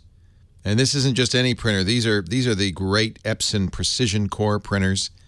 I have these at home. Delivers high-speed, vivid colors, laser-quality black text. I print a page. It's like a page a second. All right, maybe 2 seconds. It goes, and it comes out. It's amazing. Auto two-sided printer, 30-page auto document feeder. It's easily set up wirelessly so you can print from your tablet or your smartphone. And then with the EcoTank, you're getting an unbeatable combination of convenience and value, ultra-low-cost ink replacement bottles, and you'll only need them once every couple of years. You know what? Isn't it the worst? You run out of ink. You have to go online or go run out the door and get a cartridge. You don't have to do that. You'll be printing thousands of pages and then replacing it with the ultra-low-cost replacement ink. Now, the freedom to print without running out of ink, Epson blows it out of the... I am just so thrilled. I actually gave him a hug, the Epson guy. I had a lunch with the Epson guy. And I said, thank you. Thank you. Visit Epson, epson.com/ecotank today to transform the way your home, your office, or your work group prints. You see a whole bunch of these EcoTank printers, including the incredible ET4550. Oh, man. This is the printer you want. For more information, epson.com/ecotank. And I am so thrilled to be partnered with Epson. They're a great partner. They're a great supporter. I love these guys. Look at that one.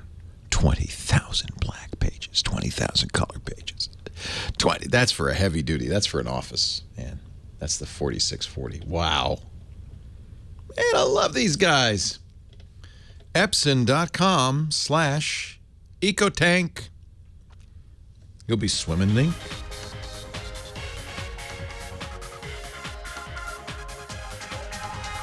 Well, hey, how are you today? Hour number 3 of the Tech Guy Show is on the air. I'm Leo Laporte, the Tech Guy. I want to talk high tech with you. 8888 Ask Leo's the number. 888-888-8888. 827-5536, toll-free from anywhere in the U.S. or Canada. I'd love to hear from you if you have a question, a comment, a suggestion, or a fix. Love to hear from you. 8888 Ask Leo. We were looking for a good karaoke. I've been told by the chat room I'm mispronouncing it. I would say karaoke. It's not karaoke. How do you say it, Heather Hammond?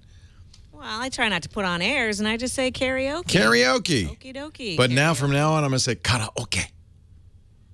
You know, in the Japanese language, there is no syllable gets emphasis. They're all equal. It's very egalitarian language. Karaoke. Not karaoke or karaoke. It's karaoke. I can't, as an English speaker, I can't do it. There's no. I don't think are there any English words that don't have emphasis on one syllable or another. I think not. Karaoke. I have to turn myself into a robot to say it without any emphasis. Karaoke. Anyway, I mispronounce it. I admit it freely. I'm also not very good at karaoke. So he bought a inexpensive, microphone that just plugs into the microphone port of his computer and then you run karaoke software. I think, the best solution. Well, let me think.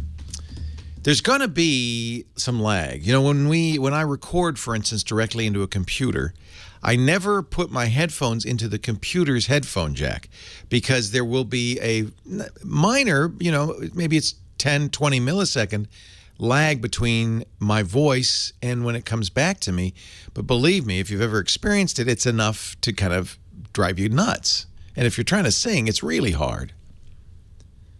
So what we do in the biz, if we're recording directly to a computer, is we don't monitor the computer, we monitor the mic. And microphones, lots of microphones designed for this computer recording will have a jack on the microphone that you can listen to. I don't think that's going to help you with karaoke, because you want to hear the music, and that's coming from the computer. So monitoring your mic's not going to help you. So I'm not, somebody in the chat room gave us a link to the ultimate, and maybe this is a better solution, karaoke store. I can't say it that way. Karaoke. The karaoke store, it's Magic Mike store. Now, not Magic Mike like Channing Tatum Magic Mike. It's MAGICMIC.com. And they're the specialists in all-in-one, according to the website, karaoke systems from Entertech, Micro, KY, and OnStage. These are all standalone. It's funny, the microphone has the stuff in them, and they're not cheap. Your mic was $60. The software was free. These things, they start, it looks like about $150 for the microphone. You put a chip in the microphone, that's where the music comes from. So you have to buy the music as well. I understand now why you wanted to do it the other way, but maybe that's part of the problem in general about doing karaoke on a computer is this latency issue. Nobody in the chat room seemed to have a good solution for that. It may be that the software could help you there, that there may be software that adjusts so that the music and the singing match up, but I don't know. Maybe try some different software. And if it's you, maybe you don't need this, but if it were me, I'd look for software that had auto-tune capability built in to keep me on key. I'll tell you, this may be one for the website, techguylabs.com. You can go on our show there. Our site there, we divide, and by the way, it's free. There's no sign up. There's no fee. We divide each day up into hours and each hour up into calls, and you can go right to that call. And then there's a comment section, and if you've got a better way or an idea, please, techguylabs.com, add it to that. We really appreciate that. And it makes it a more valuable resource. It will always, I promise, always be free. There will never be a sign-up. It just makes it a more valuable resource for everybody. techguylabs.com. It's an interesting problem. Somebody said if you had a mixer, but see, now we're talking big bucks. You have a microphone going into a mixer, the mixer going into a computer. And I don't think that's going to cut out the lag, is it? Oh, I know what you're saying. Okay. Here, this might solve it, but it's not a cheap solution. Microphone goes into the mixer. Computer goes into the mixer. Computer's playing the music, showing the lyrics, but it's playing it into the mixer. The mixer mixes your microphone in with the music and puts it up on the speakers. How about that? That would solve the lag problem. That's, of course, how you would do it if you went to a bar to sing karaoke is, exactly like that. So I think that is one solution, but it's not going to be a cheap solution. Get a mixer and have the mixer play both the music and your singing. Mix them together. Web 9940 in the chat room says, every time I say karaoke, his Google phone goes off. It thinks I'm saying, okay, Google. I'm not. Joel is in, I don't know why that's happening, Lake Elsinore, California. Hi, Joel. Leo Laporte, the tech guy. Hey, Leo. First of all, thank you for all that you do for the tech community and guys like me. We really appreciate it. Oh, I love it. I feel like, and by the way, thank you, because it's a two-way street. I feel like this is a user group, really, and we're all helping each other. I couldn't do it by myself. It requires everybody else's help, too. You're so patient with everybody, and I listen to everything that you say. I've got Carbonite. It saved my life a number of times. Yes. So thank you for that. So I'm a Disney fine artist, and I do paintings that show up in the galleries. And, well, thank you for that. That's awesome. Now, do you do that for Disney? I do. So when I go to Disneyland and I go to one of the stores and I buy a cell of Mickey in The Sorcerer's Apprentice, that could be you. Well, I do the paintings, the oil paintings that are in the gallery on the wall, but all my stuff's over in Japan right now. They just debuted me last year, and I'm over in Japan. I'm not here in America just yet. That is so cool. It's, I'm a single dad with 3 kids, and I get to stay at home with my kids and paint. So and you paint in oil? I actually invented my own technique, just like Walt Disney. I got to innovate. So I invented my own thing, and it involves, I'm a Maya user. I'm on the beta team, help build that software. So I employ 3D modeling, just like the Pixar movies. Super cool. But I oil paint all the characters and scan it in and use them as textures. And creates a level of believable. And what program? You're using Maya to do the painting?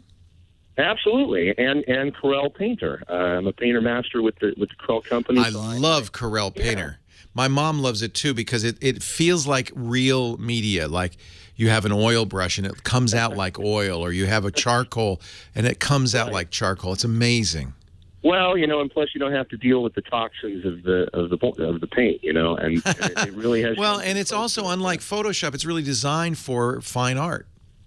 Exactly. So, but the first part of the process is I paint the characters on little mini canvases, like Minnie and Mickey. I'll paint them on little 8x10s in real oil paint, and then I paint the textures, like the wood and make them into tileable textures and scan them in and apply them. That's so cool. The textures in Maya. That's so cool. Yeah, so you get kind of that paint. And do you do a giclée print at some point, or how do you get? Absolutely. Okay. Absolutely. Yeah, they do the limited edition prints that go out there, and I'm with. So they use special printers. They call them giclée to reproduce fine art on paper from a digital file. Yeah, and it's archival ink, so this stuff lasts forever. As long as things that are in the museums, it's the same thing. It just lasts forever, and so cool. It does a really good job. So I want to have some fun with the kids this Halloween. And so I used to work with the Imagineers, building rides and stuff like that, so I always come up with crazy ideas. And so this year, I've got a window that's right by my walkway. Oh, hang on. I got to take a break, but I want to continue with this. I used up all your time asking you questions, but you get to ask your question in a second. We're going to take a break, but we'll have more. Leo Laporte, the tech guy.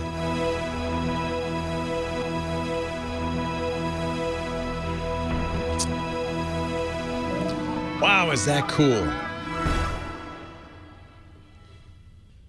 Leo Laporte, the tech guy. Can I say your full name now?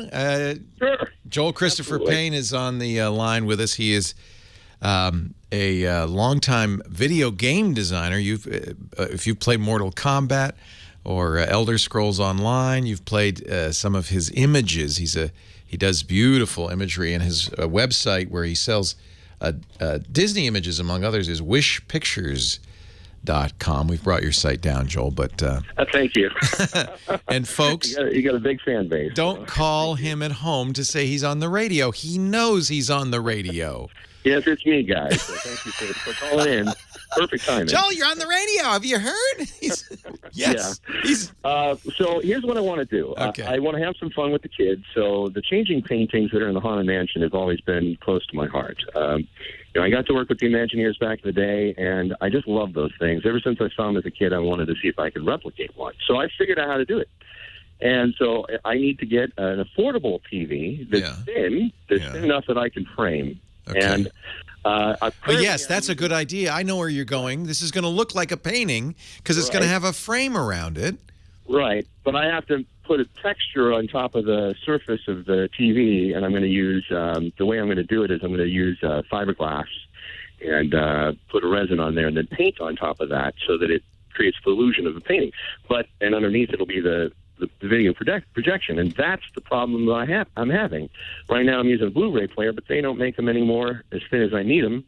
So, there's a USB port at the back of my Panasonic, but it only plays JPEGs, and I need something that's going to play a loopable AVI, and it's not going to break the bank. I'm looking at something, maybe $300 or $400 TV that's a decent size, that's thin, where I can plug a flash drive right in the back, and it will recognize an AVI. Now, I know it probably requires some software inside the TV to do that.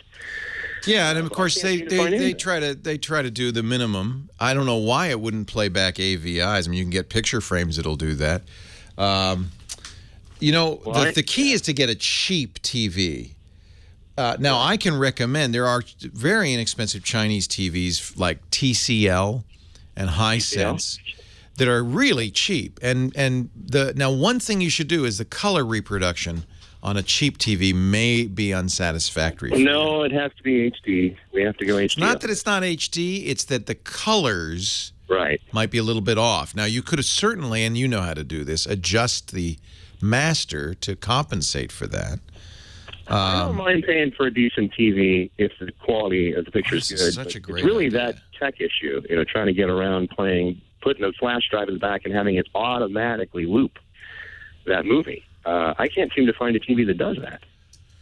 Yeah. I've never tried to do it, so I don't know which TVs will do it. Maybe, though, the chat room has some ideas. I'm looking at some video forums like AVS forums and so forth, and you're right that it sounds like most of these just do a slideshow of JPEGs and ignore the videos.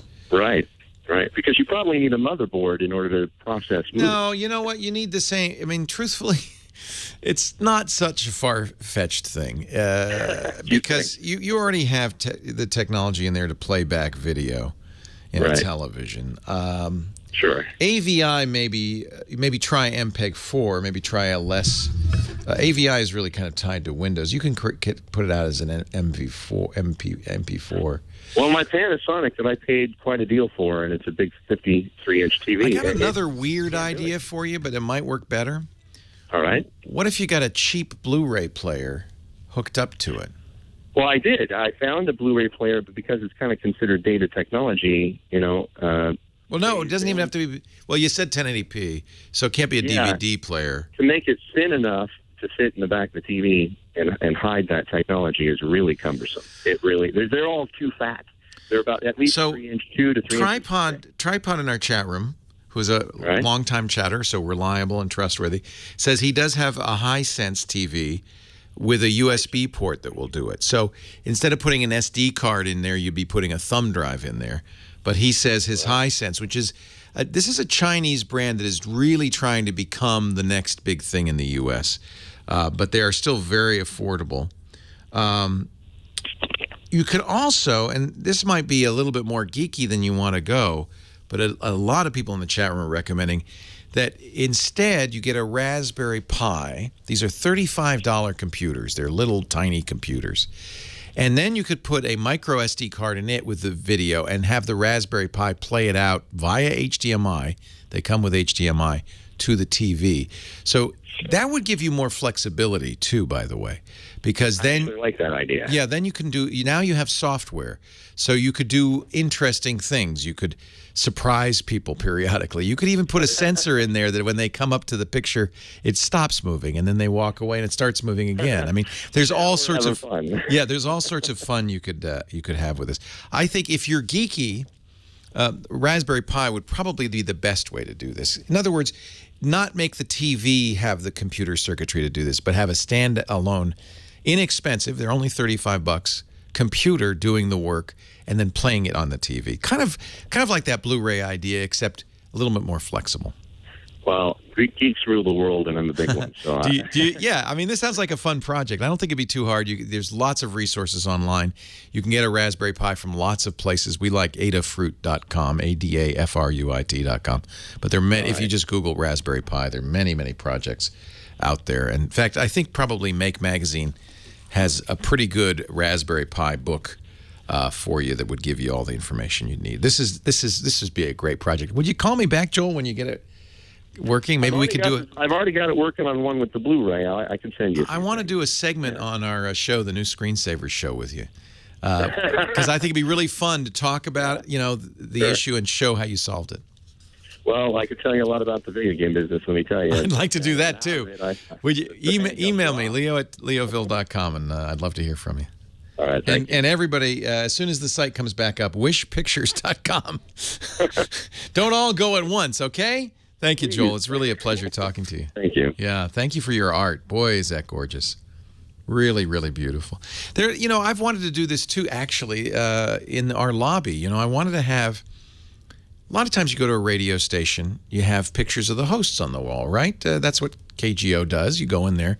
There's black and white pictures of the host as you walk in the door. I want to have in our lobby pictures of our hosts that look like stills.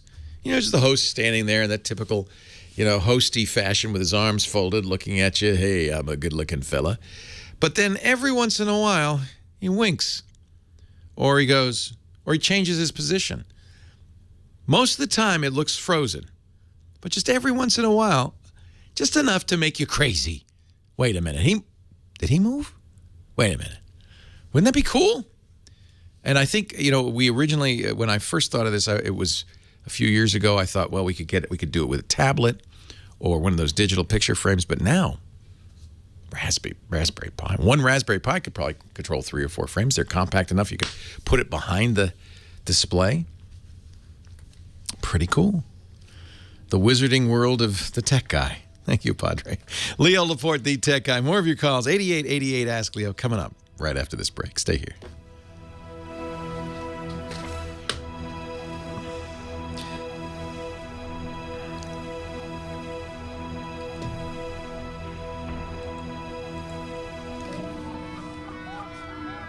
Yeah, Harry Potter, exactly.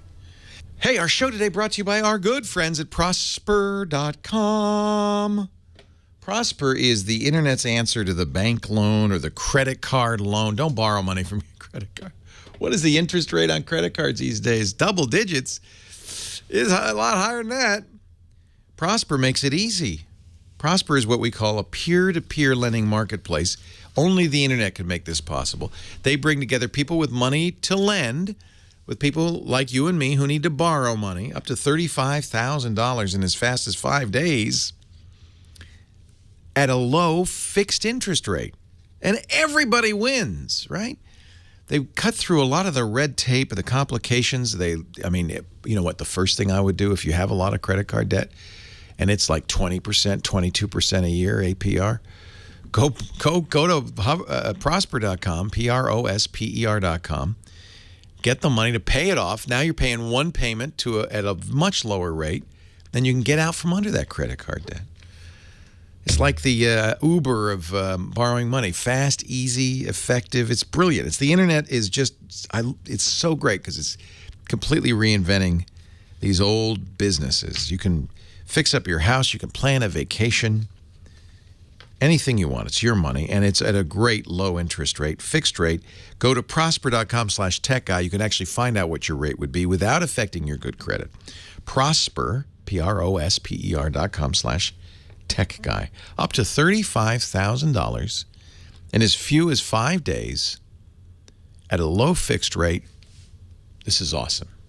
Prosper, prosper.com/tech guy. Leo Laporte, the tech guy. 88. Ask Leo. Elliot's next in Boston. Hello, Elliot. Hey, Leo.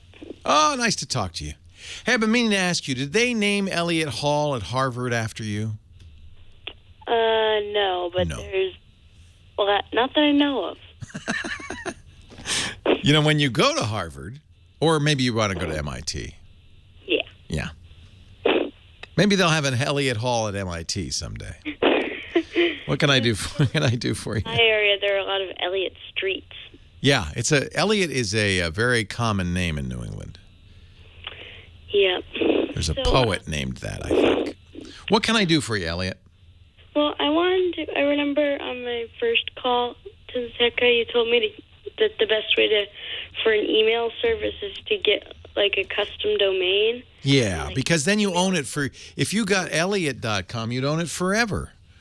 And then you could still you could Gmail, and then in 10 years, maybe it's not Gmail anymore, it's Frabbit's Mail, and you could have Frabbit's Mail. But it wouldn't matter because people just send mail to Elliott.com, and you just forward it to wherever you want. Mm-hmm. And I was wondering, like, what's the best service to do that? It just depends. First you're going to register a domain name, right? Yeah. Most domain name registrars will offer a email forwarding service as part of your deal. So I know I plug Hover a lot. They're an advertiser. Actually, I don't think they're an advertiser anymore. They were an advertiser. It's where all my domain names are registered. For $5 a year per address. Now that may not be the cheapest in the world, but they'll do it for $5 a year per address. So when you have, Elliot's let's say your website, don't tell me out loud because until you register it, you don't want anybody else to steal it out from under you, okay? But let's say it's elliotsfinesite.com. So you'd register it at a domain registrar. You have to do that. That's about $15 a year, depending. And now you own that domain name. And oftentimes, the company that you get it from will offer you email forwarding. So then what you do is you set it up. You say, whenever anything at all comes to Elliot's, what did I call it? I forgot now, finedomain.com, forward it off to Elliot643792 at gmail.com. And it happens instantaneously. So this doesn't slow your mail down. It doesn't do anything. And you still tell Gmail not to use your Gmail address. You do have to do this, or you want to do this. But instead, whenever you send out email, have it to come from elliotsfinedomain.com. And then that way, nobody even knows you have a Gmail address. They never see it. If they looked in the headers, they would see it. But, nobody's going to do that.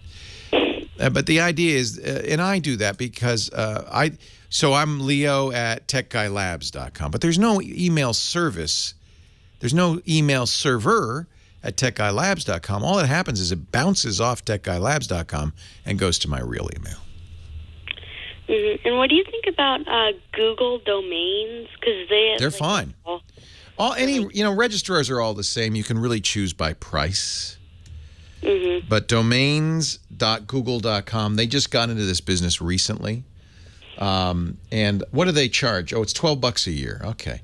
Let me see if they may have email forwarding service here. I don't know. Yeah, custom email. Look professional with branded email. Oh, well, you don't want to get Google Apps for Work, okay? That's what they're selling. That's expensive. And that gives you a whole bunch of other stuff. That's when you grow up and you start your company when you're 15, you will probably want to have a company name, right? Like my company is Twit.tv, Twit. Then we did this. Now you can get Google Apps for Work, and your mail is now mail.twit.tv, and your Google Docs are docs.twit.tv and all that. Everything comes through, but that's expensive. I think it's $50 per user per year or something like that. You don't want that. You just want email forwarding. They may not, because they're trying to sell you Google Apps, Yeah, they may not offer email forwarding. You can go to another company that will do it. But hover.com really is the one I would use. And as I said, that's who forwards my personal domain name, which is leoville.com. If you send email to leoville.com, it bounces off of Hover and then ends up at somewhere else. Right. Yeah, so if I just buy the domain, would I also be able to put it like a website up too?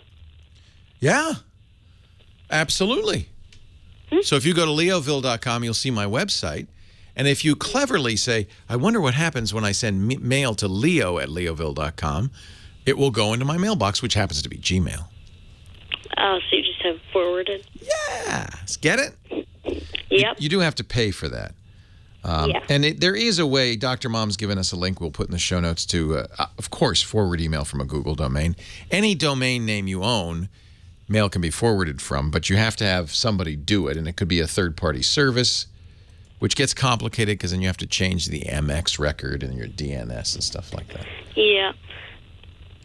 But it looks like, let me just see, I'm looking at the, yeah, so once you have a domain name registered, it looks like Google will do the forwarding.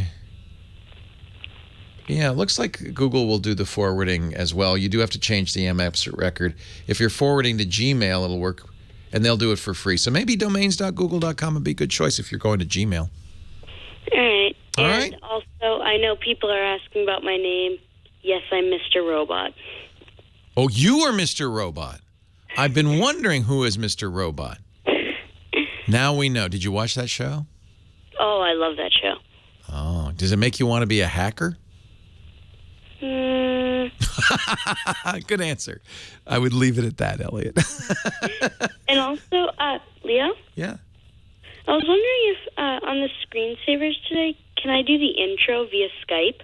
We don't do it via Skype. You have to come to our beautiful studios in downtown Petaluma, California. I don't blame you for wanting to. That is a prestigious job. And I bet you, let me just hear, because we have to audition people when they come to our studio. Let me just. Beautiful. Oh, you know already. Go ahead, do it. Do it for me. Live from beautiful downtown Petaluma, it's the new Screensavers. All right, maybe can we get Elliot's Skype? I'm going to put you on hold. Let's get Elliot's Skype. Maybe we'll see if there's anybody as good. I don't think there will be in the studio audience. I think you win the prize, Elliot. Get his Skype handle, will you? Thomas in Pasadena. Hi, Thomas. Leo Laporte, the tech guy. Hey, Leo. I just recently switched to AT&T. I mean, from AT&T to T-Mobile. Good move. I have a first generation Moto G. How do you like that move? It's excellent so far. I'm impressed. And lots less expensive. Oh, yeah. Don't even bring that up. Yeah. So, you know, like when you buy a phone from AT&T, you get all that software and stuff from AT&T. Yeah, I hate that. I don't know how to get that off. Oh, so you're taking your Moto G that was on AT&T. You unlocked it, right? Yes, I got that unlocked. So that way you could put a T-Mobile SIM in. But in order to get the junkware off of it, you have to root it. Oh, great. Yeah, you may not want to do that. You know, you can disable, if you go into the settings on an Android phone, go into the applications list, click the application, AT&T's crapware application, and then there's a disable button. That'll just, it doesn't delete it from the memory, but it disables it so it's invisible. It can't run, nothing. It's gone. And that's what I would do. That's ridiculous. It's weird that there's absolutely no way to delete it. Yeah, it feels like you should be able to, especially since you're not a customer anymore, but no, just disable it. If you root the phone, you can. Apple's got the same thing. Apple, for instance, bundles a stock program on there. I don't want to use it, but you can't delete it. Tim Cook says, yeah, maybe someday. Yeah, really, why not? Leo Laporte, the tech guy. Leo Laporte, the tech guy, 8888. Ask Leo. One way or another, we'll solve your tech problem. If I can't answer, the chat room is going to give their best effort. And if they can't answer, the website will give the best answer. Right now, though, it's time to get the craziest answer, because guess who's here? He's over my left shoulder. Dick I looked, and there you were. Dick DiBartolo, maddest writer. We call him the Gizmos because he always stops by with some crazy gizmo or gadget. Hi, Dickie D. You know, we have Con Ed here in the city. So Yes. they have 3 tiers, too. Expensive, more expensive, outrageously expensive. We were talking off the air. My wife and I decided to get solar panels on our roof. And we're very excited about this because it will basically sell us electricity for half the cost of we're getting from our local utility. But how much do you know what you pay a kilowatt hour in New York? No, you know, I think it's in the 30 cents. Yeah, ours is. They tier it in California, PG&E. It starts at 15 cents, but as soon as you turn on a light, it goes up. Yeah, and the highest rate.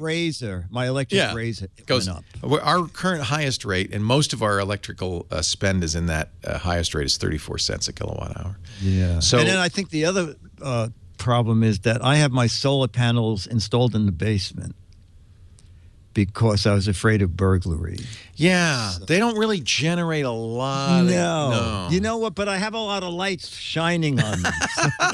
So they are working. It's a great solution if you live in a sunny state. You live in an apartment, obviously it's not going to be very practical for you. But we have a standalone house in a very sunny area. It looks like it'll work really well for us. And it costs us nothing because basically they own them. The Solar City owns the panels. So anyway, I'll give you feedback on that along the way. That's fun. So what are you doing there? I have a little gadget here that's kind of neat. It's actually 2 gadgets from the same company, the company called Snap Power. And Snap Power makes probably one of the easiest to install night lights or USB charger. Ah. So what Snap Power is you take that one little screw out of the center of the plate that holds your electric the plate around your AC outlets. Yeah. Take that one little white screw out. Yeah. And then put this new plate on, and it will either have a USB charger at the bottom. Oh, I like that. Or 3 LED guide lights at the bottom. Oh, so it's like a nightlight. Yeah, and there's no wiring, Leo. It's very clever. It has 2 tabs. And the tabs have a little contact at the end that snap over the screws to which you have connected the electric wires that power the outlet. So just by taking the plate off and snapping this on... Oh, you don't replace the outlets. You just replace the panel. The panel. The little plate itself goes on, and all you do is put that little white screw back in. Oh. And now you either have a little USB charger or you this have... is much easier. LEDs. And I said to the guy, I said, why didn't you do an all-in-one? I know, I want both. Yeah, and he said, well, you know what? People in their bedroom will probably want to charge it, and they don't want a night light in the bedroom that's on all the time. Oh, that's true. It's light activated. Right. And also it said to keep the prices down. If you buy them singly, the little night light with the 3 LEDs is $15. If you buy the one with the USB charger in it, it's $20. But if you buy them like 3 or 5 at a time, they drop down to something like $12 each or $15 each. I don't know if I'd buy the USB charger only because I just plug in a multi-port USB charger and I get like 5 USB ports out of one plug. But I think the idea of having night lights is a really good idea. And you're saying it's light sensitive, so it only comes on in the dark. Exactly. There's a little light sensor that will shut it off when it's daylight. And of course, the 3 LEDs, what are they going to burn? Right. I think the guy said about 10 cents a year for those. And they don't burn out for years and years. And Not years. at all. No. Yeah. I think it's $110 a year for the 3 little night lights. It's a little morbid. We put in LED lights in our hall, because I don't want to get up on a ladder and change them. And I told my wife, I'll be dead before you have to replace these. Yes, isn't that? It's depressing in one way and another way. I know the first time, I think it was C.C. Crane, the guy said, by the time you have to replace this, you'll be dead. And I'll say, oh, well, then it's someone else's. Yeah, I don't have to get on the ladder ever again. And if I do, at that age, maybe it'll hasten my demise.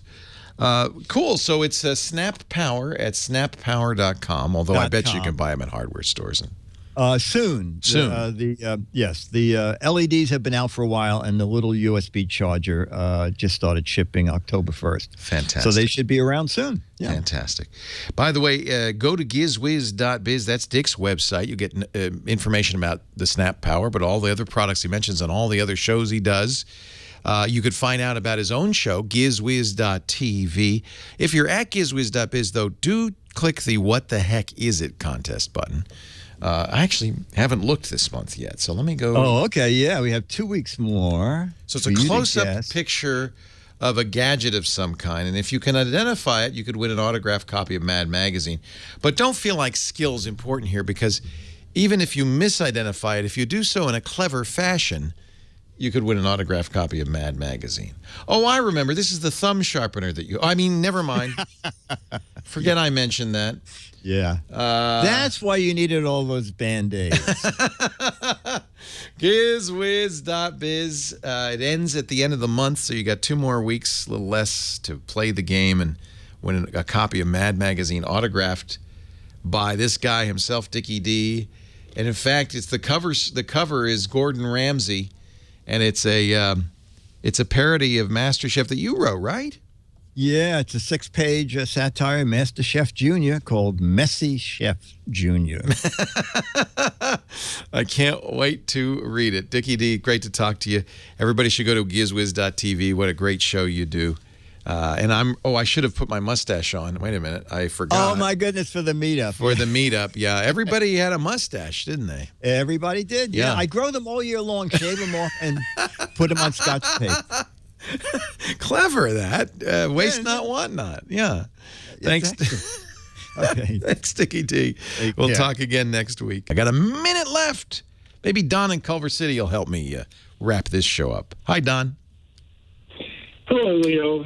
I could really use your help. Oh, let me do it. What can I do for you?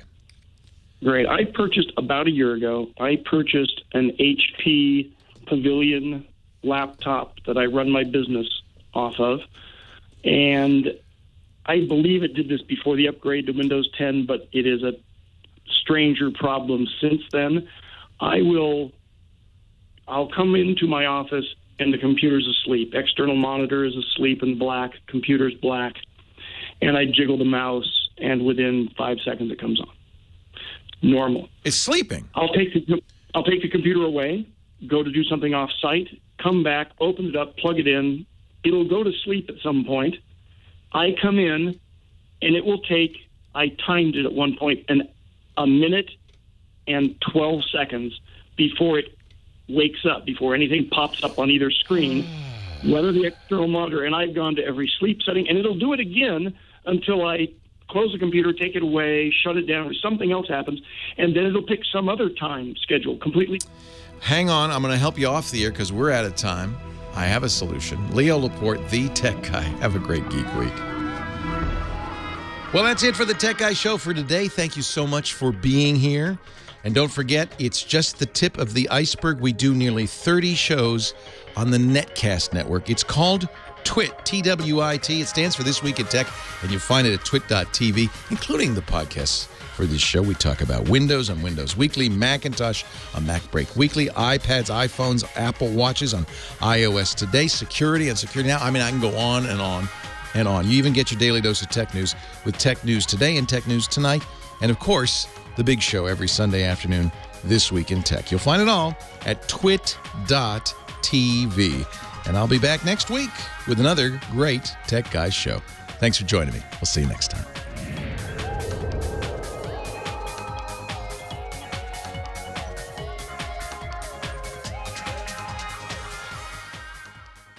So this is, what model number do you have of the HP laptop?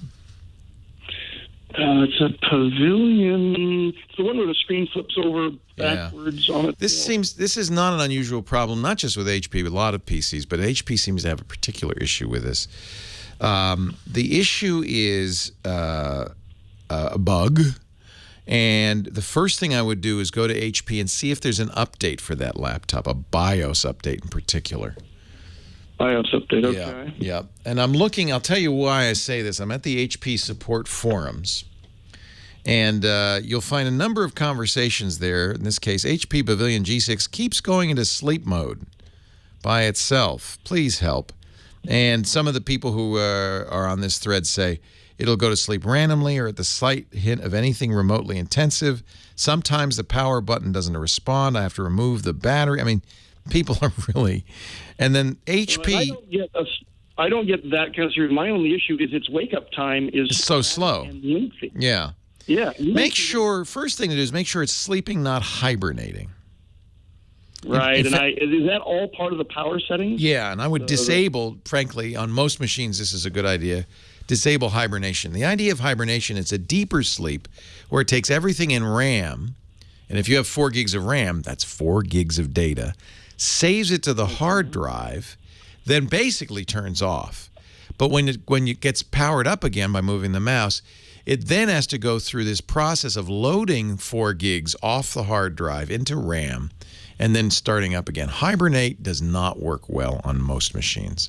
So if there's a hibernate checkbox in your power settings, just disable that. It's got screen and sleep are the only 2 settings, and everything is set to go to sleep after an hour. But it goes to sleep sooner than that? Yeah, and I don't actually care how quickly it goes to sleep, although it does go to sleep sooner than that. It goes to sleep, I'll say, in 3, 4, 5 minutes, something like that. It goes to sleep. I got a wild one. Since they didn't put it in the control panel, I'm going to give you a terminal command. You ready? Okay, how do I, yeah. So you'll hit Windows X. And then you open the power menu and you select Command Prompt, or you could just do Windows R, Windows key R, for the Run command. And then Windows R, just right now, and it'll go. Yeah, it should give you a box where you could type a command. Oh my Lord, look at you! And then type. Get ready for this. I'm ready. You're going to turn off hibernation. POWER. Power. All one word. POWERCFG/H. That's the hibernate switch. And then space off. OFF.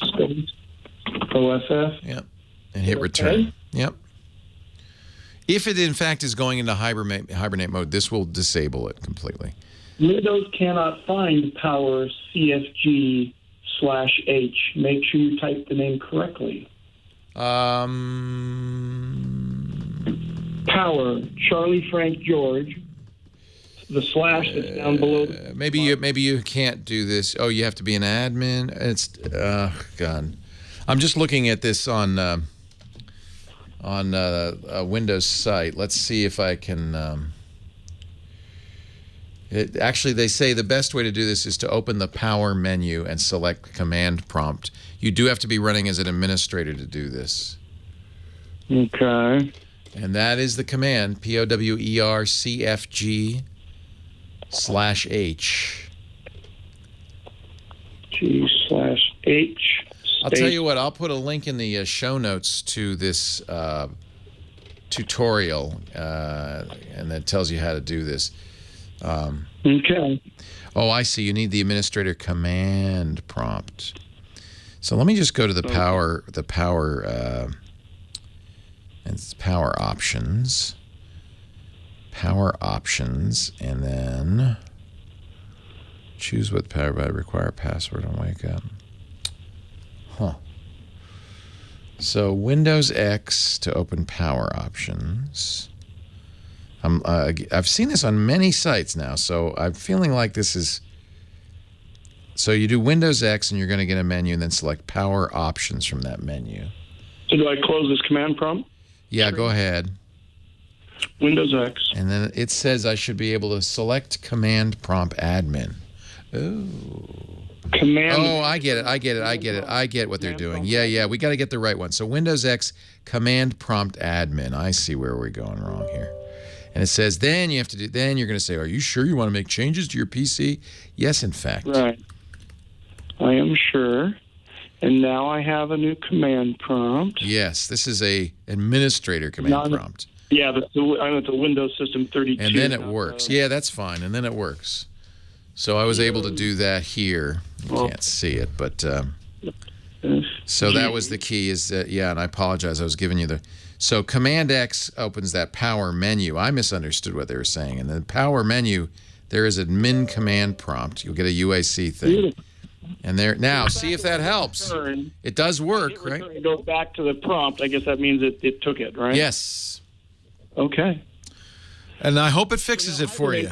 Let's see if that's solved. Let's see what happens. That certainly would be a cause for a slow startup. That's for sure.